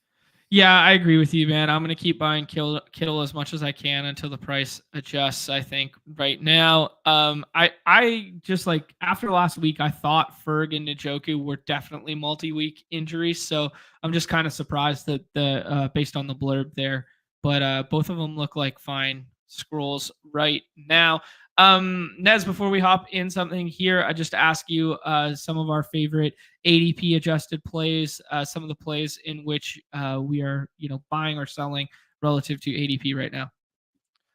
Yeah, I think Nico Collins is like the number 2 or number 3 overall pick this week. Wow. Um, Okay. going ADP 7. I'm just not so sure about that until we get better news on, I want Justin Jefferson to practice this week. I would prefer that, and then I would take Justin Jefferson over Nico. But given the current circumstances right now, I prefer Nico. Just thinking that he's just that dude. And I really like Jordan Mason as well. I think I'd put Jordan Mason like 6 in ADP against this Rams team. Okay. Yeah, you saw 20 carries again this week. Those are some fun ones. Yeah, man, I'm really struggling with what to do with this New Orleans game environment. Like, as much as I want to play both of these guys, and like Barkley's line could have been insane last night if he scores the 2 touchdowns we alluded to earlier, doesn't have the drop on the receiving one there, and then Alvin Kamara has been ridiculous. But like, man, as a Kamara fader, as a guy who just like wasn't fully bought in, like I don't want to be the guy who just like starts taking Kamara this week. I want to find last week's Kamara, not this week's Kamara, and find it like down here. I think I'm going to be doing a whole lot of scrolling this week. I'm going to do a little Chris Olave bounce back. I'm going to do a whole lot of the Seattle stuff. I know Kyron's been low-key dust, but I will do Kyron and just play the usage role there. I will do some contrarian Houston stuff. Not that Nico isn't one of my favorite plays as well, but I'll do some of that. And then, as you alluded to, that buy low model on Amari Cooper, some of this stuff down here. I think we're going to find some plays that nobody's touching right now that are going to emerge via the injury report like later this week that we're going to like. Like, I will like Ty Chandler. I think I'm just going to like Ty Chandler if we do get like a DNP and an LP or something like that. Yeah, I think for me, just based like on this topic here, I think if you're drafting now and you're trying to get edge on, on the field, then I would definitely start taking Kyron Williams if that is what you're trying to do. If you're trying to gain CLV before Right. projections come out, Kyron Williams is going to project way better than what he is being drafted at. But I think the field has it right where like we should be scared of him in this matchup, but like the usage for him in this matchup is going to give him a really lofty projection. So it's going to be a bit of a, give and take, I think, with the public once that projection comes out. I would be shocked if he doesn't project really well, but I'm probably not going to be chasing that. All right, let's hop in the battle royale here to kick it off. Get a little feel for the landscape here. Let's rip some drafts and have a little fun. GA, tell me I'm wrong. Tell me I'm wrong that you don't want my JSN Geno bags right now. Tell me I'm wrong, bro. Gotta do Tell better me you than don't that. want my Jordan Mason bags right now. Tell me you don't want a little exposure to the potential outbreaking of Jordan Whittington this week.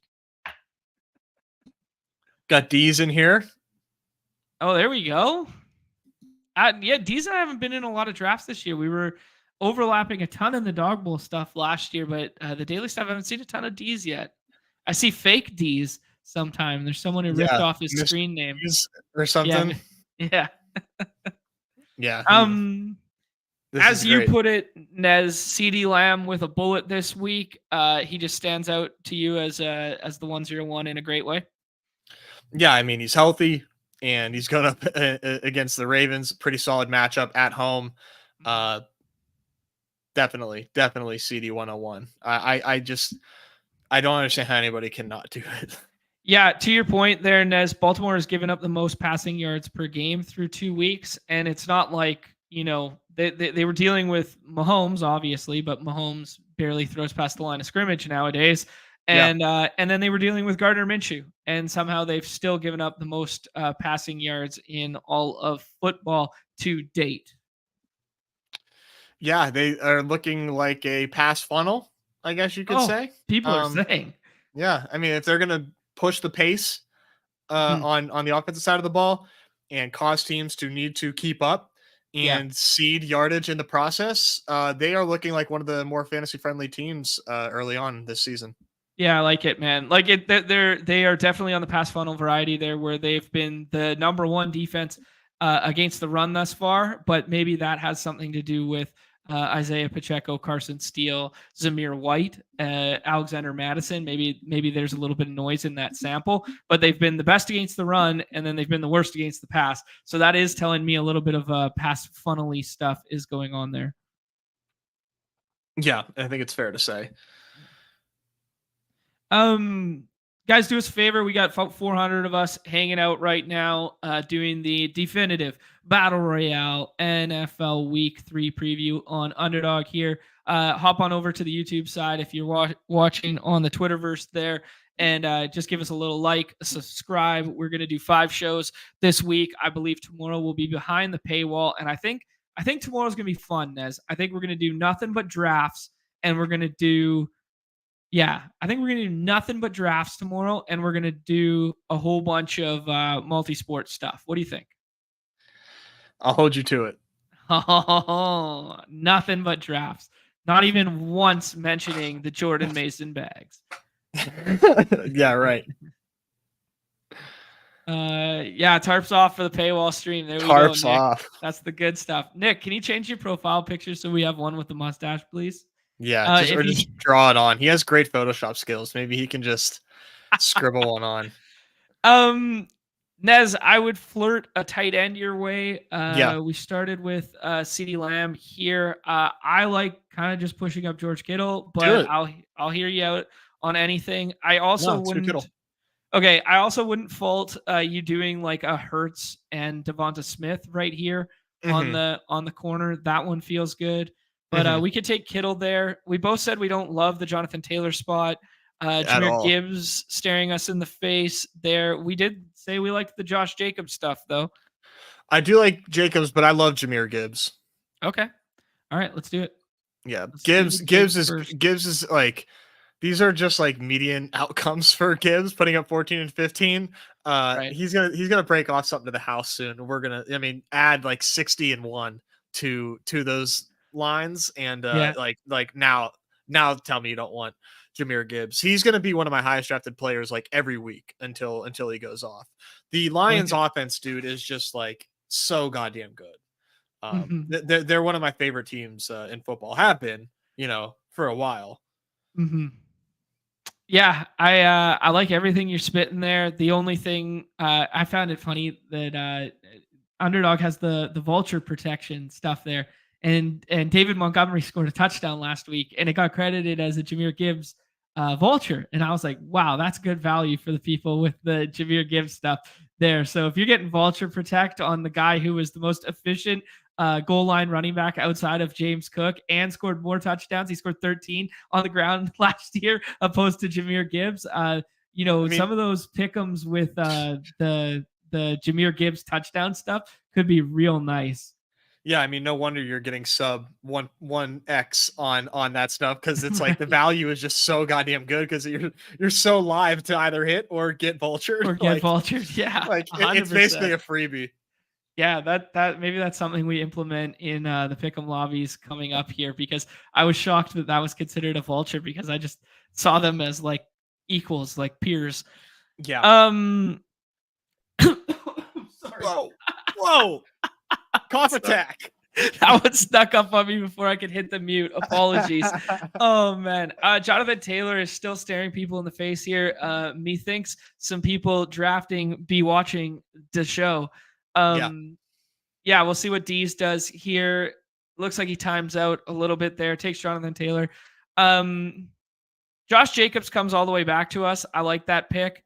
I would float this to you, Nez. I would say Josh Jacobs, DK Metcalf, and then let's look at wide receiver. Let's time out on Jacobs and let's look at wide receiver here because I think Dak is the quarterback on this team.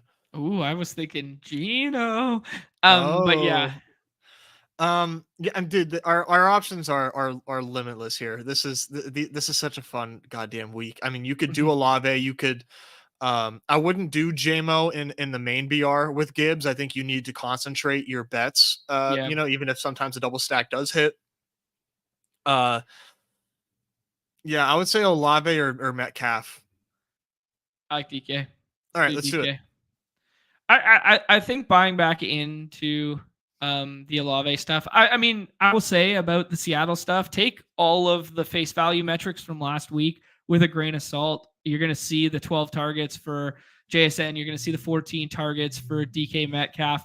It was a bit of a trailing script and the game went to overtime. So I would just cautionary tale, take it with a grain of salt when you're looking at it at face value. But man, the roll is just so effing strong.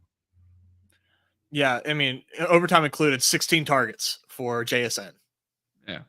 That's Sorry, good. Yeah, I mean, what did I say? 12? Yeah, I didn't give it credit. Sold him short. I mean, say what you will about like believing in JSN or not. I mean, that's what you want to fucking see, man. Like that's the guy that they drafted is 16 target JSN. So really, really solid. Let's see if they can keep it up, because if he continues to be a heavy feature in this offense, man, I think we're going to continue to get pretty good value on him. Dude, the continued misusage of personnel in Chicago, coupled with them looking putrid, coupled with Seattle looking good and Ryan Grubb like implementing his style of offense, just double, triple down on how dunce cap Shane Waldron is. Yeah. Man, they could have had Clint Kubiak. Oh, I know. It's insane. It's insane, man. Dude, it's really bad in Chicago. It's really bad. I mean, like, Caleb isn't playing well. Let's just that's very much like also a factor in this, but the offensive line is garbage. The play calling is just like asinine. It's unreal. Like, why is DJ Moore ever not lining up out wide? Why are you putting DJ Moore in the backfield to run the most obvious screen of all time? Do you want to go Dak here with our CD stuff? Yes. Okay, let's do it. Interesting, just to note, I'm going to pop out this board real quick before I click this pick so we don't lose it. Just to talk through. But it's very interesting here that CJ Stroud went undrafted in that one. Just of note. And as the chat's alluding to here, Malik Neighbors, 18 targets last year, highest target share of any wide receiver last week, and he goes undrafted in this one. Pretty crazy. Yeah, sorry, Ness, finish your thought. I don't even remember what I was saying. That sums up the BadgeBros. Let's rip more drafts. Oh, shoot. Did we take Dak? We ended up taking Dak. Yes, sir. Okay. Yeah. No, that's why I prefer Dak there. I had to pop out the screen here to see that, to show you that we didn't take Dak and we took Gino instead. But you'll never know that. Don't worry.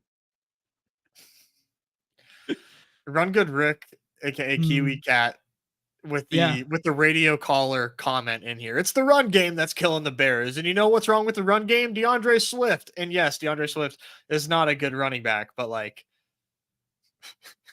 they've got a million other problems. Yeah. The offensive line is what's killing that team right now. Yeah. And I mean, like, DeAndre Swift is also like not like they want they want like a pure rusher in there to kind of help out when they need, like, DeAndre Swift is not that. Like, they keep trying to take pressure off Caleb with handoffs. DeAndre Swift is not the running back that you needed to sign to do that. Mm-hmm. I like a couple of shouts here in the chat. I agree with this one. Malik feels like a supreme click in the dog bowls right now. Yeah, I couldn't agree. It's crazy that we're getting the recency bias with Marvin Harrison, but we're not getting the recency bias with Malik Neighbors. I guess that's just people believing in game environment more than the other one, and maybe the matchup with Ward isn't the greatest thing in the world for Neighbors. But like I said it on Twitter during Sunday. Do you think there's 5 better wide receivers in football than Malik Neighbors? Maybe 5's a little hot. Who again? Neighbors. Do you think there's maybe top 10? I think I've seen 2 weeks of Malik Neighbors, and I think, yeah. You think he's top 5? Maybe 5 spicy. Obviously, I'm always spicy and overzealous, but like, I don't know. Can you name 10 better wide receivers than Malik Neighbors right now? I think so. I mean, Malik Neighbors is awesome, and he's a fucking dog. And he could probably be in the top 10 conversation. I would not argue anybody for that. Yeah, fair enough. We get the running backs falling here, Nez. We see Nico pushed up to 3, as you alluded to there. Do you want to take Saquon or Kamara here, or do you want to do something else? I think Saquon makes sense. They use Saquon a ton. Yeah, this should be a really good spot for him. Yeah, and that Saquon score, as we alluded to, could have easily been the same as week 1 there if he doesn't drop the reception and if he scores instead of the tush push scoring there. But maybe evergreen with Saquon's value the rest of the year. It's weird to see Tyreek here. It feels like a tier break in my mind, but I'm open for whatever you'd like to do. Yeah, this is a pretty difficult one. Like, it is like Achane or Tyreek for me. I think I would go Tyreek. And just like, but you can go Achane if you prefer. I do think I prefer. I do think I will be team Achane over Tyreek this week just because of less reliancy on the quarterback play. But yeah, I don't know. We'll see. Like, I like Andy's start versus us considerably more with the Justin Jefferson Achane start than like the Saquon Tyreek one. So just when I'm thinking through how I'm going to do my own ranks this week, yeah, it's kind of a tough spot because we went, Saquon first, and a perceived drop off at wide receiver after Tyreek, or even just after Jefferson, really.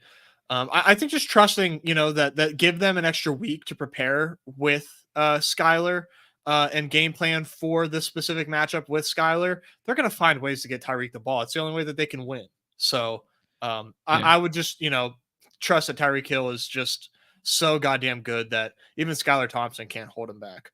Mm-hmm. Guys in the chat here talking like, Crutches is saying like, yeah, Marv's playing Detroit. Neighbors, like, yeah, I'm not saying he's a better play than Marv this week. I'm just saying the recency bias of Marv's ADP comparative to the recency bias of Neighbors is like not 1 for 1. And like, obviously I'd rather play Marv. Like, I'm not betting Neighbors versus Marv this week, but like, I'm just saying that like the fact that he's going undrafted and one went at 103 this morning when I was drafting is just shocking. Like, it's not like a 1v1 that you want to bet that. Like, I like this. This is pretty funny. Like 18 targets versus Washington converts to 4 targets versus Cleveland. Like, that's pretty funny. Yeah, I think like credit to the field there for like respecting Cleveland and not like going nuts for Neighbors here. Yeah. I would have expected a little different. Mm-hmm. Yeah. I think we're going to get our pick at tight end here. Okay. If this is what you prefer to do, which I certainly do. But yeah, structurally it feels good pushing tight end up a little bit this week. I would just take Kittle again here. Yeah, absolutely. No, if you wanted to go like Lamar or something instead, I would be like, okay, sure. But like otherwise, as soon as the first tight end goes, the next two are off like almost immediately after. It's like, okay, Right. floodgates have opened. Let's go. Yeah. I agree, sir. Um yeah, thinking through this next pick, I mean, it's obviously dependent on what Khan does here. But I did see a mention in the chat that wow, DK Metcalf going at 19, lose a little bring back off of that Tyreek there. I would take Lamar here Yes. and then consider Flowers in the last round as a stack, or I mean, as our guy Awin attested to, when you're trying to hit the nuts in these 6 persons, that maybe we don't even need to stack a guy like Lamar. Well, it's not like he's doing that on purpose anyways, because he just auto drafts. So, I don't think he really has a take. But dude, if people don't get too cute here with the Flowers, and we can do a stack here with Lamar, that would be fantastic. But people love Zay Flowers without Lamar, in my experience, and that's been Oh, interesting. pretty tilting. Because, like, I mean, sure, I'll do naked Lamar, but would much prefer him with Flowers. Feels like such a sick stack. I mean, getting Lamar at pick 20 against the Cowboys this week feels like a gift. Yeah. I agree with you there that the 20 for Lamar there is a gift that feels like QB1 to me. It's definitely QB1 when we have Saquon, because I don't want to pair the two together anyways. Yeah, no way. Man, I'm looking at this right now, and the more I stare at it, I think tight end's really top heavy. Quarterback, I'm very fine with almost anyone in stacking game environments because of some of the scroll the F down ones. Like we just saw Shroud go undrafted, but some of these other guys like that I can get further down. I feel like the running back plays might emerge as the week goes on. Like if we get clarity on like Ken Walker, if we get clarity on something like that. But I'm staring at these wide receiver plays right now, and I can just keep going and going. This Yes. might be a lot of 1-1-3-1 for me this week. And I know historically speaking, that's not optimal. It just looking at the plays makes me consider it. 100%, man. Like, I think especially in the smaller field stuff, that can definitely be profitable. And I mean, every team that I built so far has been 1-1-3-1, like almost every single time. Just because there are just so many great spots that like we have so many guys with high ceilings going late. It's crazy. Do you want to stack up Lamar, or do you want to play him naked? No, I'd like to stack them. Okay. Yeah, Zay Flowers' role has been pretty nice through 2 games there. We were talking, 10 targets in the first one, 11 in the second one, scored the touchdown in the second game there. I mean, we were talking about Zay Flowers as, who's going to stay on the field when those 2 wide receiver sets alongside Zay Flowers. Could Bateman cut into some of that? And now when they do some more of this 12 personnel and they just leave him out there, it feels really good. Yeah, dude. His role is so secure. He's a very good wide receiver. He's so good. We should see Lamar dropping back like 40 times this game. I mean, wheels up for this stack. This is a sick team that we've got going on. There's the Geno one. All right, how do we land the plane, Nez? Our guy can't take running back or wide receiver from us right here. Olave is a bring back off the Saquon stuff. Kyron, I alluded to, thinking that that's going to push up as the week goes on. Let's just look at running back real quick. Like just pull up running back and like, dude, how can you possibly justify any of these guys over the wide receivers that are left here? I know we're playing half point per reception. The only one I could consider was David Montgomery here. I think Montgomery has a case, and I mean Kyron too, but like I would prefer Olave if I'm trying to score the most points, Like, yeah. I just think his situation is so good right now in that game. Yeah, drafting on my lonesome there, I think I take Kyron over Olave, and that's kind of like the end of tier for me. The J.K. Dobbins stuff, like I'm just not ready to buy into just straight efficiency in what we deem a really bad matchup there. Maybe if we get some Mixon clarity, he pushes up. Maybe if we get some Ken Walker clarity, he pushes up. If I expect a Q tag tomorrow on Rachaad White with this groin thing. So, some of these clicks are just kind of uncomfortable at the back end here right now at running back. So I'm in lockstep with you there, where you look at this wide receiver position. But that also introduces some leverage with like some running backs back here that people are afraid to click, you know? Yeah, like I said, David Montgomery, I think, is an awesome play.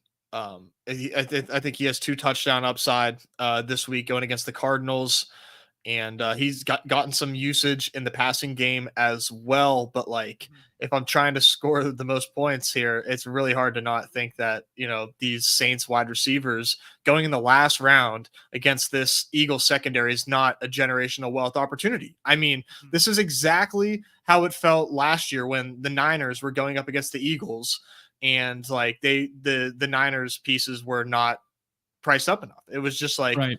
I'm just going to take, if you're going to give me 40% Debo Samuel, I'm going to take 40% Debo Samuel.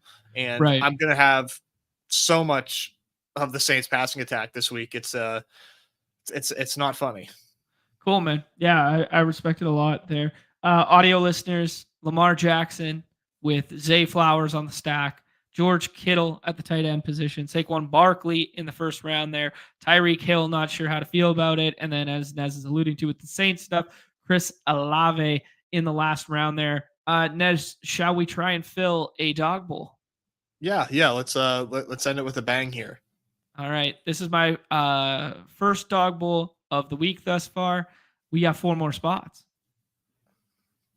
The dog bowls are great, man. They're one of the best filling contests. If I'm itching for a draft and I need one, it's like, I mean, I would prefer to get a dog bowl in, and then after that, obviously the main BR. But dog bowl like fills the liquidity for dog bowl is just so good. Yep, this is where all the sickos and all the friends and family are hanging out. I see Go Cards, I see EDN3 and all these. We see Jump Free, we see Crutches. Oh my goodness. We see Nick in here. We see Crash Rich. Dude, I'm drawing dead. I am drawing stone dead on this platform. I need Crash Rich to say what's up. Yeah, we do, man. Yeah, Nick, please cook up some trash. I needs to give back to the community. I do agree with you, Nez, with like the 12 persons and stuff. Like just going back to that running back conversation there, like my player pool is going to be like pretty condensed at running back, I think, this week in the 6 persons. But in the 12 persons, like you can tell yourself some more stories, right? Like you can tell yourself that Swift story. You could tell yourself Najee home favorites. Maybe they move the ball a little bit more. Maybe we see more of the original rule. You could tell yourself some of these targets. But I do think prioritizing running back and tight end early because of the drop off feels decent, because if we look at tight end and we get no Ferg this week, like let's just hypothetically say no Ferg this week, no Njoku this week. Taysom has moved to the tight end position, which is just a fun wild card to click on, but he has a Q tag as well. I mean, we're dealing with some very like Jonnu Smith with a backup quarterback, Cole Kmet, who can't even usurp Gerald Everett on his own team, Tucker Kraft versus Luke Musgrave debate. Who the fuck knows? Like it just gets, Brock Wright somehow has an ADP at tight end 17 here. If a tight end separates this week in the 12 persons, he's going to be the guy you need. It's hard to think that it won't be, right? I mean, like what is the threshold for mattering at tight end? How much does the tight end one need to separate to matter? I mean, we saw it last week in the dog bowl that 15 from McBride wasn't enough to separate because Jordan Aiken's team with 1.9 was the highest scoring team. So, but maybe that's an anomaly because of the fact that we had a running back who separated so starkly with 41 points. Right. So right. I think with the main BR, I think it's like 10 points. I don't think you can really overcome being behind 10 points at tight end from optimal. Yeah. But in dog bowls, the answer is probably like 20, right? If a tight end puts up 20, that's probably insurmountable, I would think. Yeah, 20 is probably insurmountable. I'd agree with you there.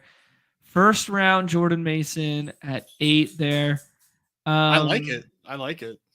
Yeah, AZ cards suggesting that 100% drafted. Yeah, I guess it is relative to percentile drafted, but 100% drafted tight end who scores 20 is, you just like can't overcome it there. Historical Anomalies asking if the dog bowl in Dallas State in the Deposit Kingdom in week 2, we had a first-time drafter who had never drafted another contest on the platform take a seat there. Nez, we are up here. We could do some of the tight end stuff there. We could do like a Kyler McBride thing. Feels kind of fun. I do like a tight end. Okay. Any of them, any of the top 3. But I don't like pushing Kyler above Lamar and Hurts. But maybe that's, See, I would do. Yeah, maybe I'm correlation pilled, but like I would have done like Hurts Smith there, or I would have done Kyler McBride there. All right, let's go Kyler. Let's just fucking have some fun, dude. Kyler's back. Short King summer, and everybody was focusing on the wrong Short King. Let's have some fun. He does look phenomenal. I think in a vacuum, pushing up quarterback is probably not the best way to play these dog bulls. But we were looking at some of those plays that we liked at the wide receiver position when we get a little scrolly. So let's try it and see what happens.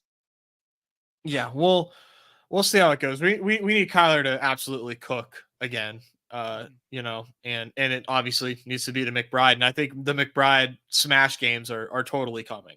Yeah, man. I mean, his usage has been phenomenal. He's tight end 1 for me, like right now. Maybe Kittle with the Debo injury can push up there, but like him, Brock, and Kyler is just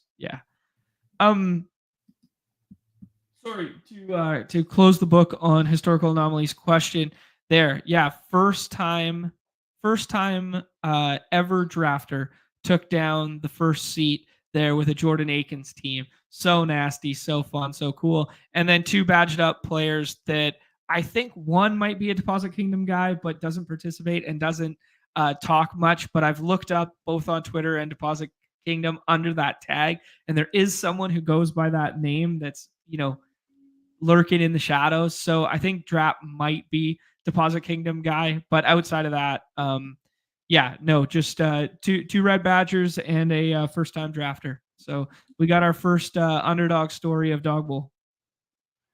Yeah, I haven't seen this dude Drap in our Discord yet. All right. We see 4 tight ends go in the first 20 picks, and that's kind of like the end of the tier. We see Crash Rich in lockstep with us with the George Kittle conversation, takes him there. Lamar, Hurts kind of go there, and now we see the run on the skill positions there. AZ Cards is setting up the double stack with double New Orleans stuff there, so aping into your narrative of the New Orleans pass game being underappreciated right now. Josh Jacobs pushed up to 23. Ryan Nelson doing that with the DK stuff. I really like the start that he's cooking up there. Brandon Ayuk up at 21 there. A little bit of leverage off of the Kittle stuff and potentially, just aping into good team total, good game environment there as someone who could be underpriced in the 6-mans right now. Projections are going to Ayuk. Yeah, I agree with you, Nez. I agree with you in a big way there. As you alluded to, Nico Collins at 6 there, someone that you like this week a lot. I like that shout from you. We might be looking back in time at that Nico Collins in the second round when we were all like, oh, the second round in Best Ball Mania is so ambiguous. You can just take whoever the fuck you want. And then people were taking Jalen Waddle over Nico Collins all summer long. And it's just like, we're all fish. Drake London. Yeah, Drake London. Hey, man, Drake London caught a nice touchdown last night, bro. Yeah, he just needs to play. He just needs to play Darius Slay more, and then we can really start cooking. Slay's not that bad. It's the Vontae Maddox stuff. I don't mind Slay. Actually, we got to go back to that game again for 1 second. Oh my God, Kyron goes.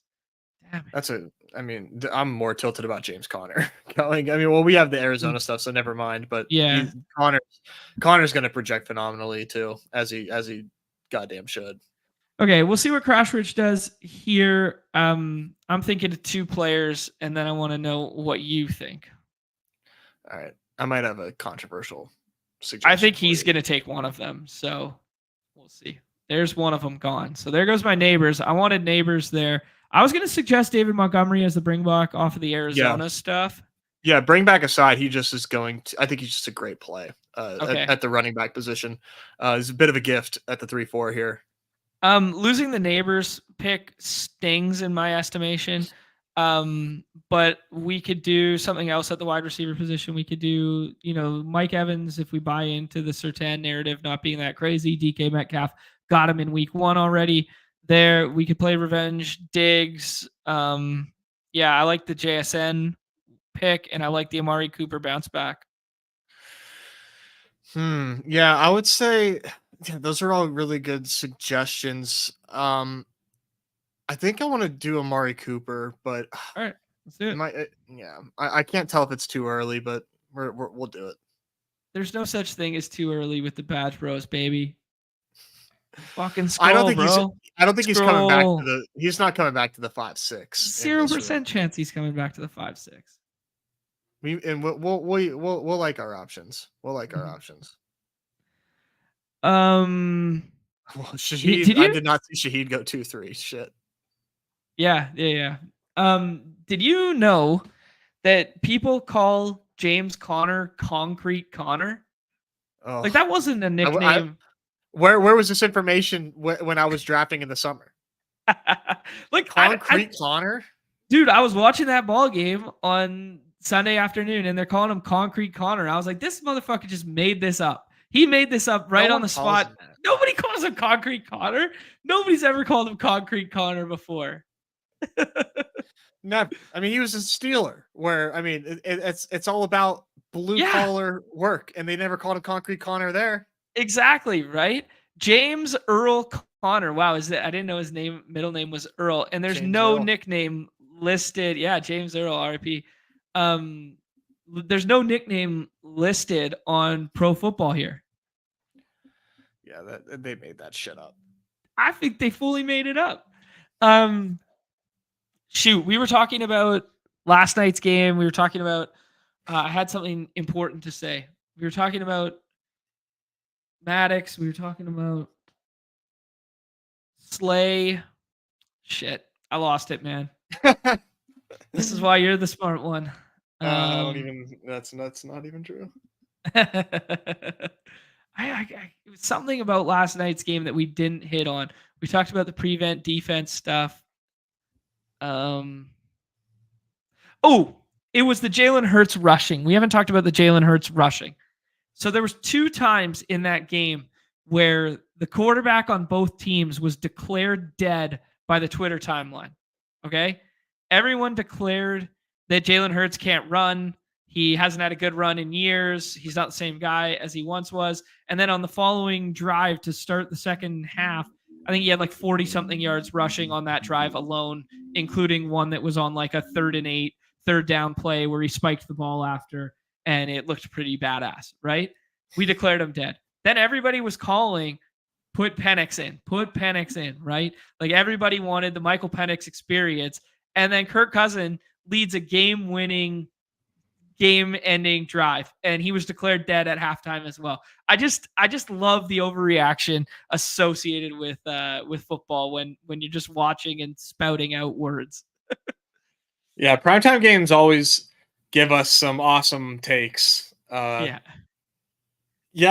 Hurts running, I think, is a pretty strong development for sure. If that continues to be the case, and it seems like no AJ Brown kind of makes him want to rush more, which I'm not too surprised with. I'm also not drafting AJ Brown. He literally told us that he's not playing this week, so we might get a little Giannis Q tag on that, but in the other direction.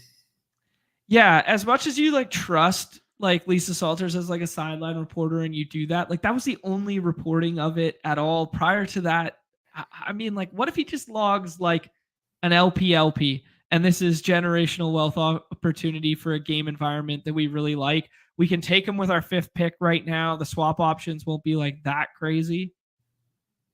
I don't know. If he makes it past Nick, you can give it some thought. Yeah, I mean, like if I'm the Hurts drafter right now and he's in the 6th round, I take him. Yeah, I think that's good. Yeah. We see Sharps go there. I was gonna float the Ken Walker your way. Yeah.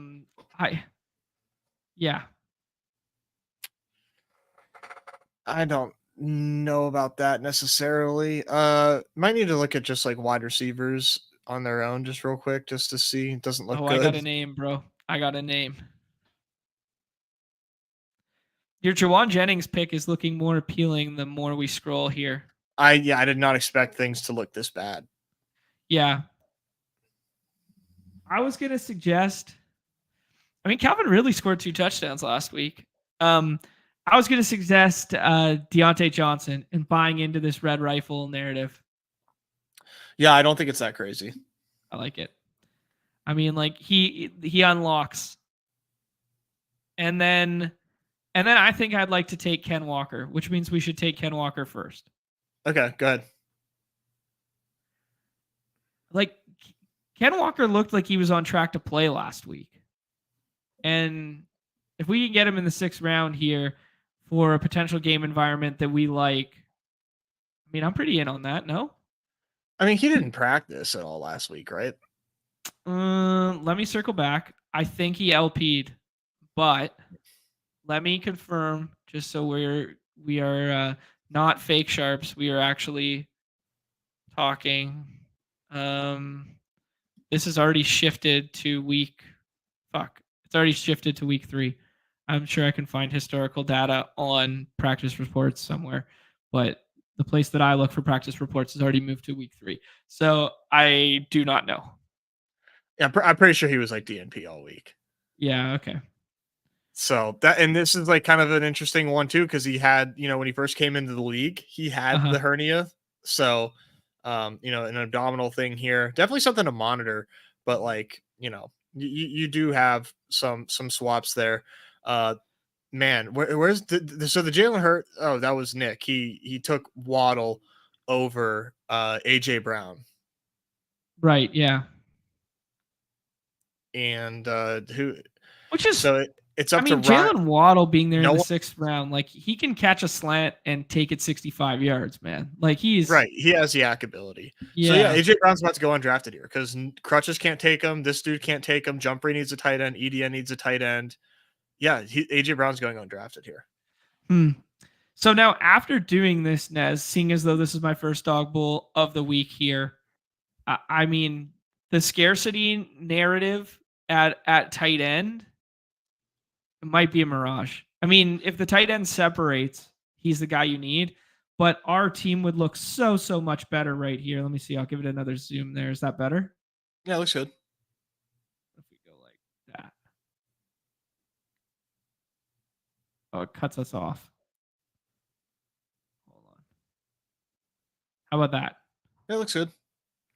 Okay. Yeah. So I mean, we got a little frisky with this. We took the McBride Kyler at the front end, playing a game environment that we like. Yeah, I think it's just kind of like evergreen that punting tight end just plays so well. So who would you have gone with if we didn't go? If we don't go Kyler McBride there? Yeah, because like who's the first name to stand out to you? Maybe Devontae. Yeah, if you do Devontae and Hurts, it feels a little better, I guess, because then you got some fallback. Yeah, I think Brandon Ayuk's going to be a riser. I think Josh Jacobs going to be a riser. Ayuk is going to like very quickly, I think, go to the 1-2. But like, is it? But you got to decipher through the projections. The projections are not. I mean, like, of course they're going to tell you that. If you know anything about how projections work, they're going to tell you that Ayuk is looking good this week. Right. That doesn't necessarily mean that he's going to have a good game. But like, of course he's going to look good. Of course he is. That's how projections work. It's up to us to decide, is it worth it? Just get your Ayuk now if you don't want to have to make that decision. Yeah, I agree with you, man. Yeah, I think Ayuk's going to project well. 100%. I mean, 100%. The Rams have given up the most passing yardage by any team, period. And now you take Debo off the field. Mason hasn't been catching passes in the same regard. It's actually been Kyle Juszczyk who's been catching the passes out of the backfield. They haven't been using like full CMC role there with Mason.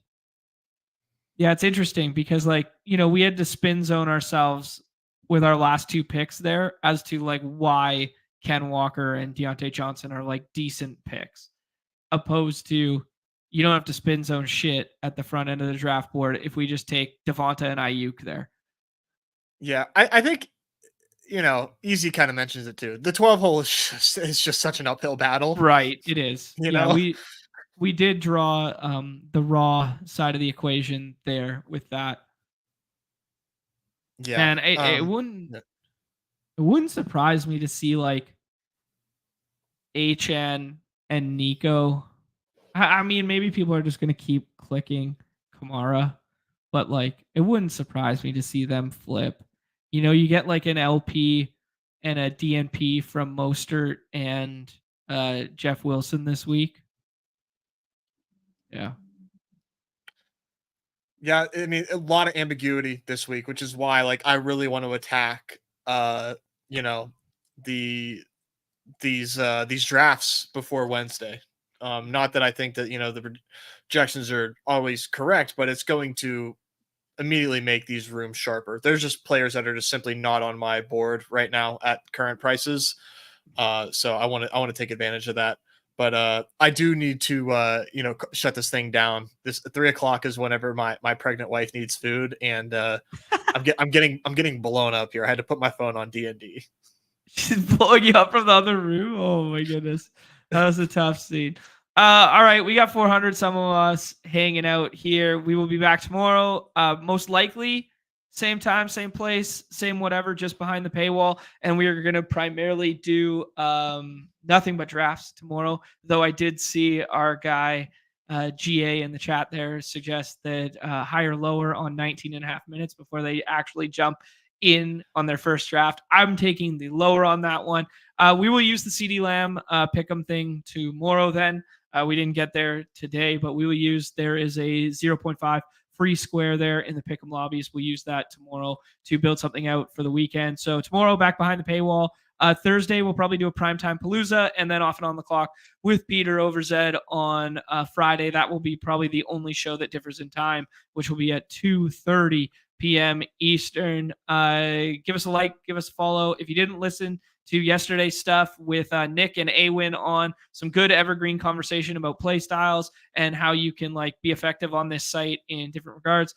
Shout out again to Andrew for winning last night. Shout out for Dooley being all over it. Shout out to Nez for being all over the MLB stuff. Any parting words for the people, Nez? I'll see you in the Turn Tuesday lobbies. Oh, he's trying to run it back. Is Coors the play today? No, dude, it's the Cardinals. Cardinals against the Pirates. Cardinals against the Pirates is your sneaky stack of the day relative to ADP, according to our boy Nez. On behalf of Nez, I am John. We are the Badge Bros. This is Underdog Daily, and this is everybody's favorite time of the show, the end. Peace. Oh, returns again.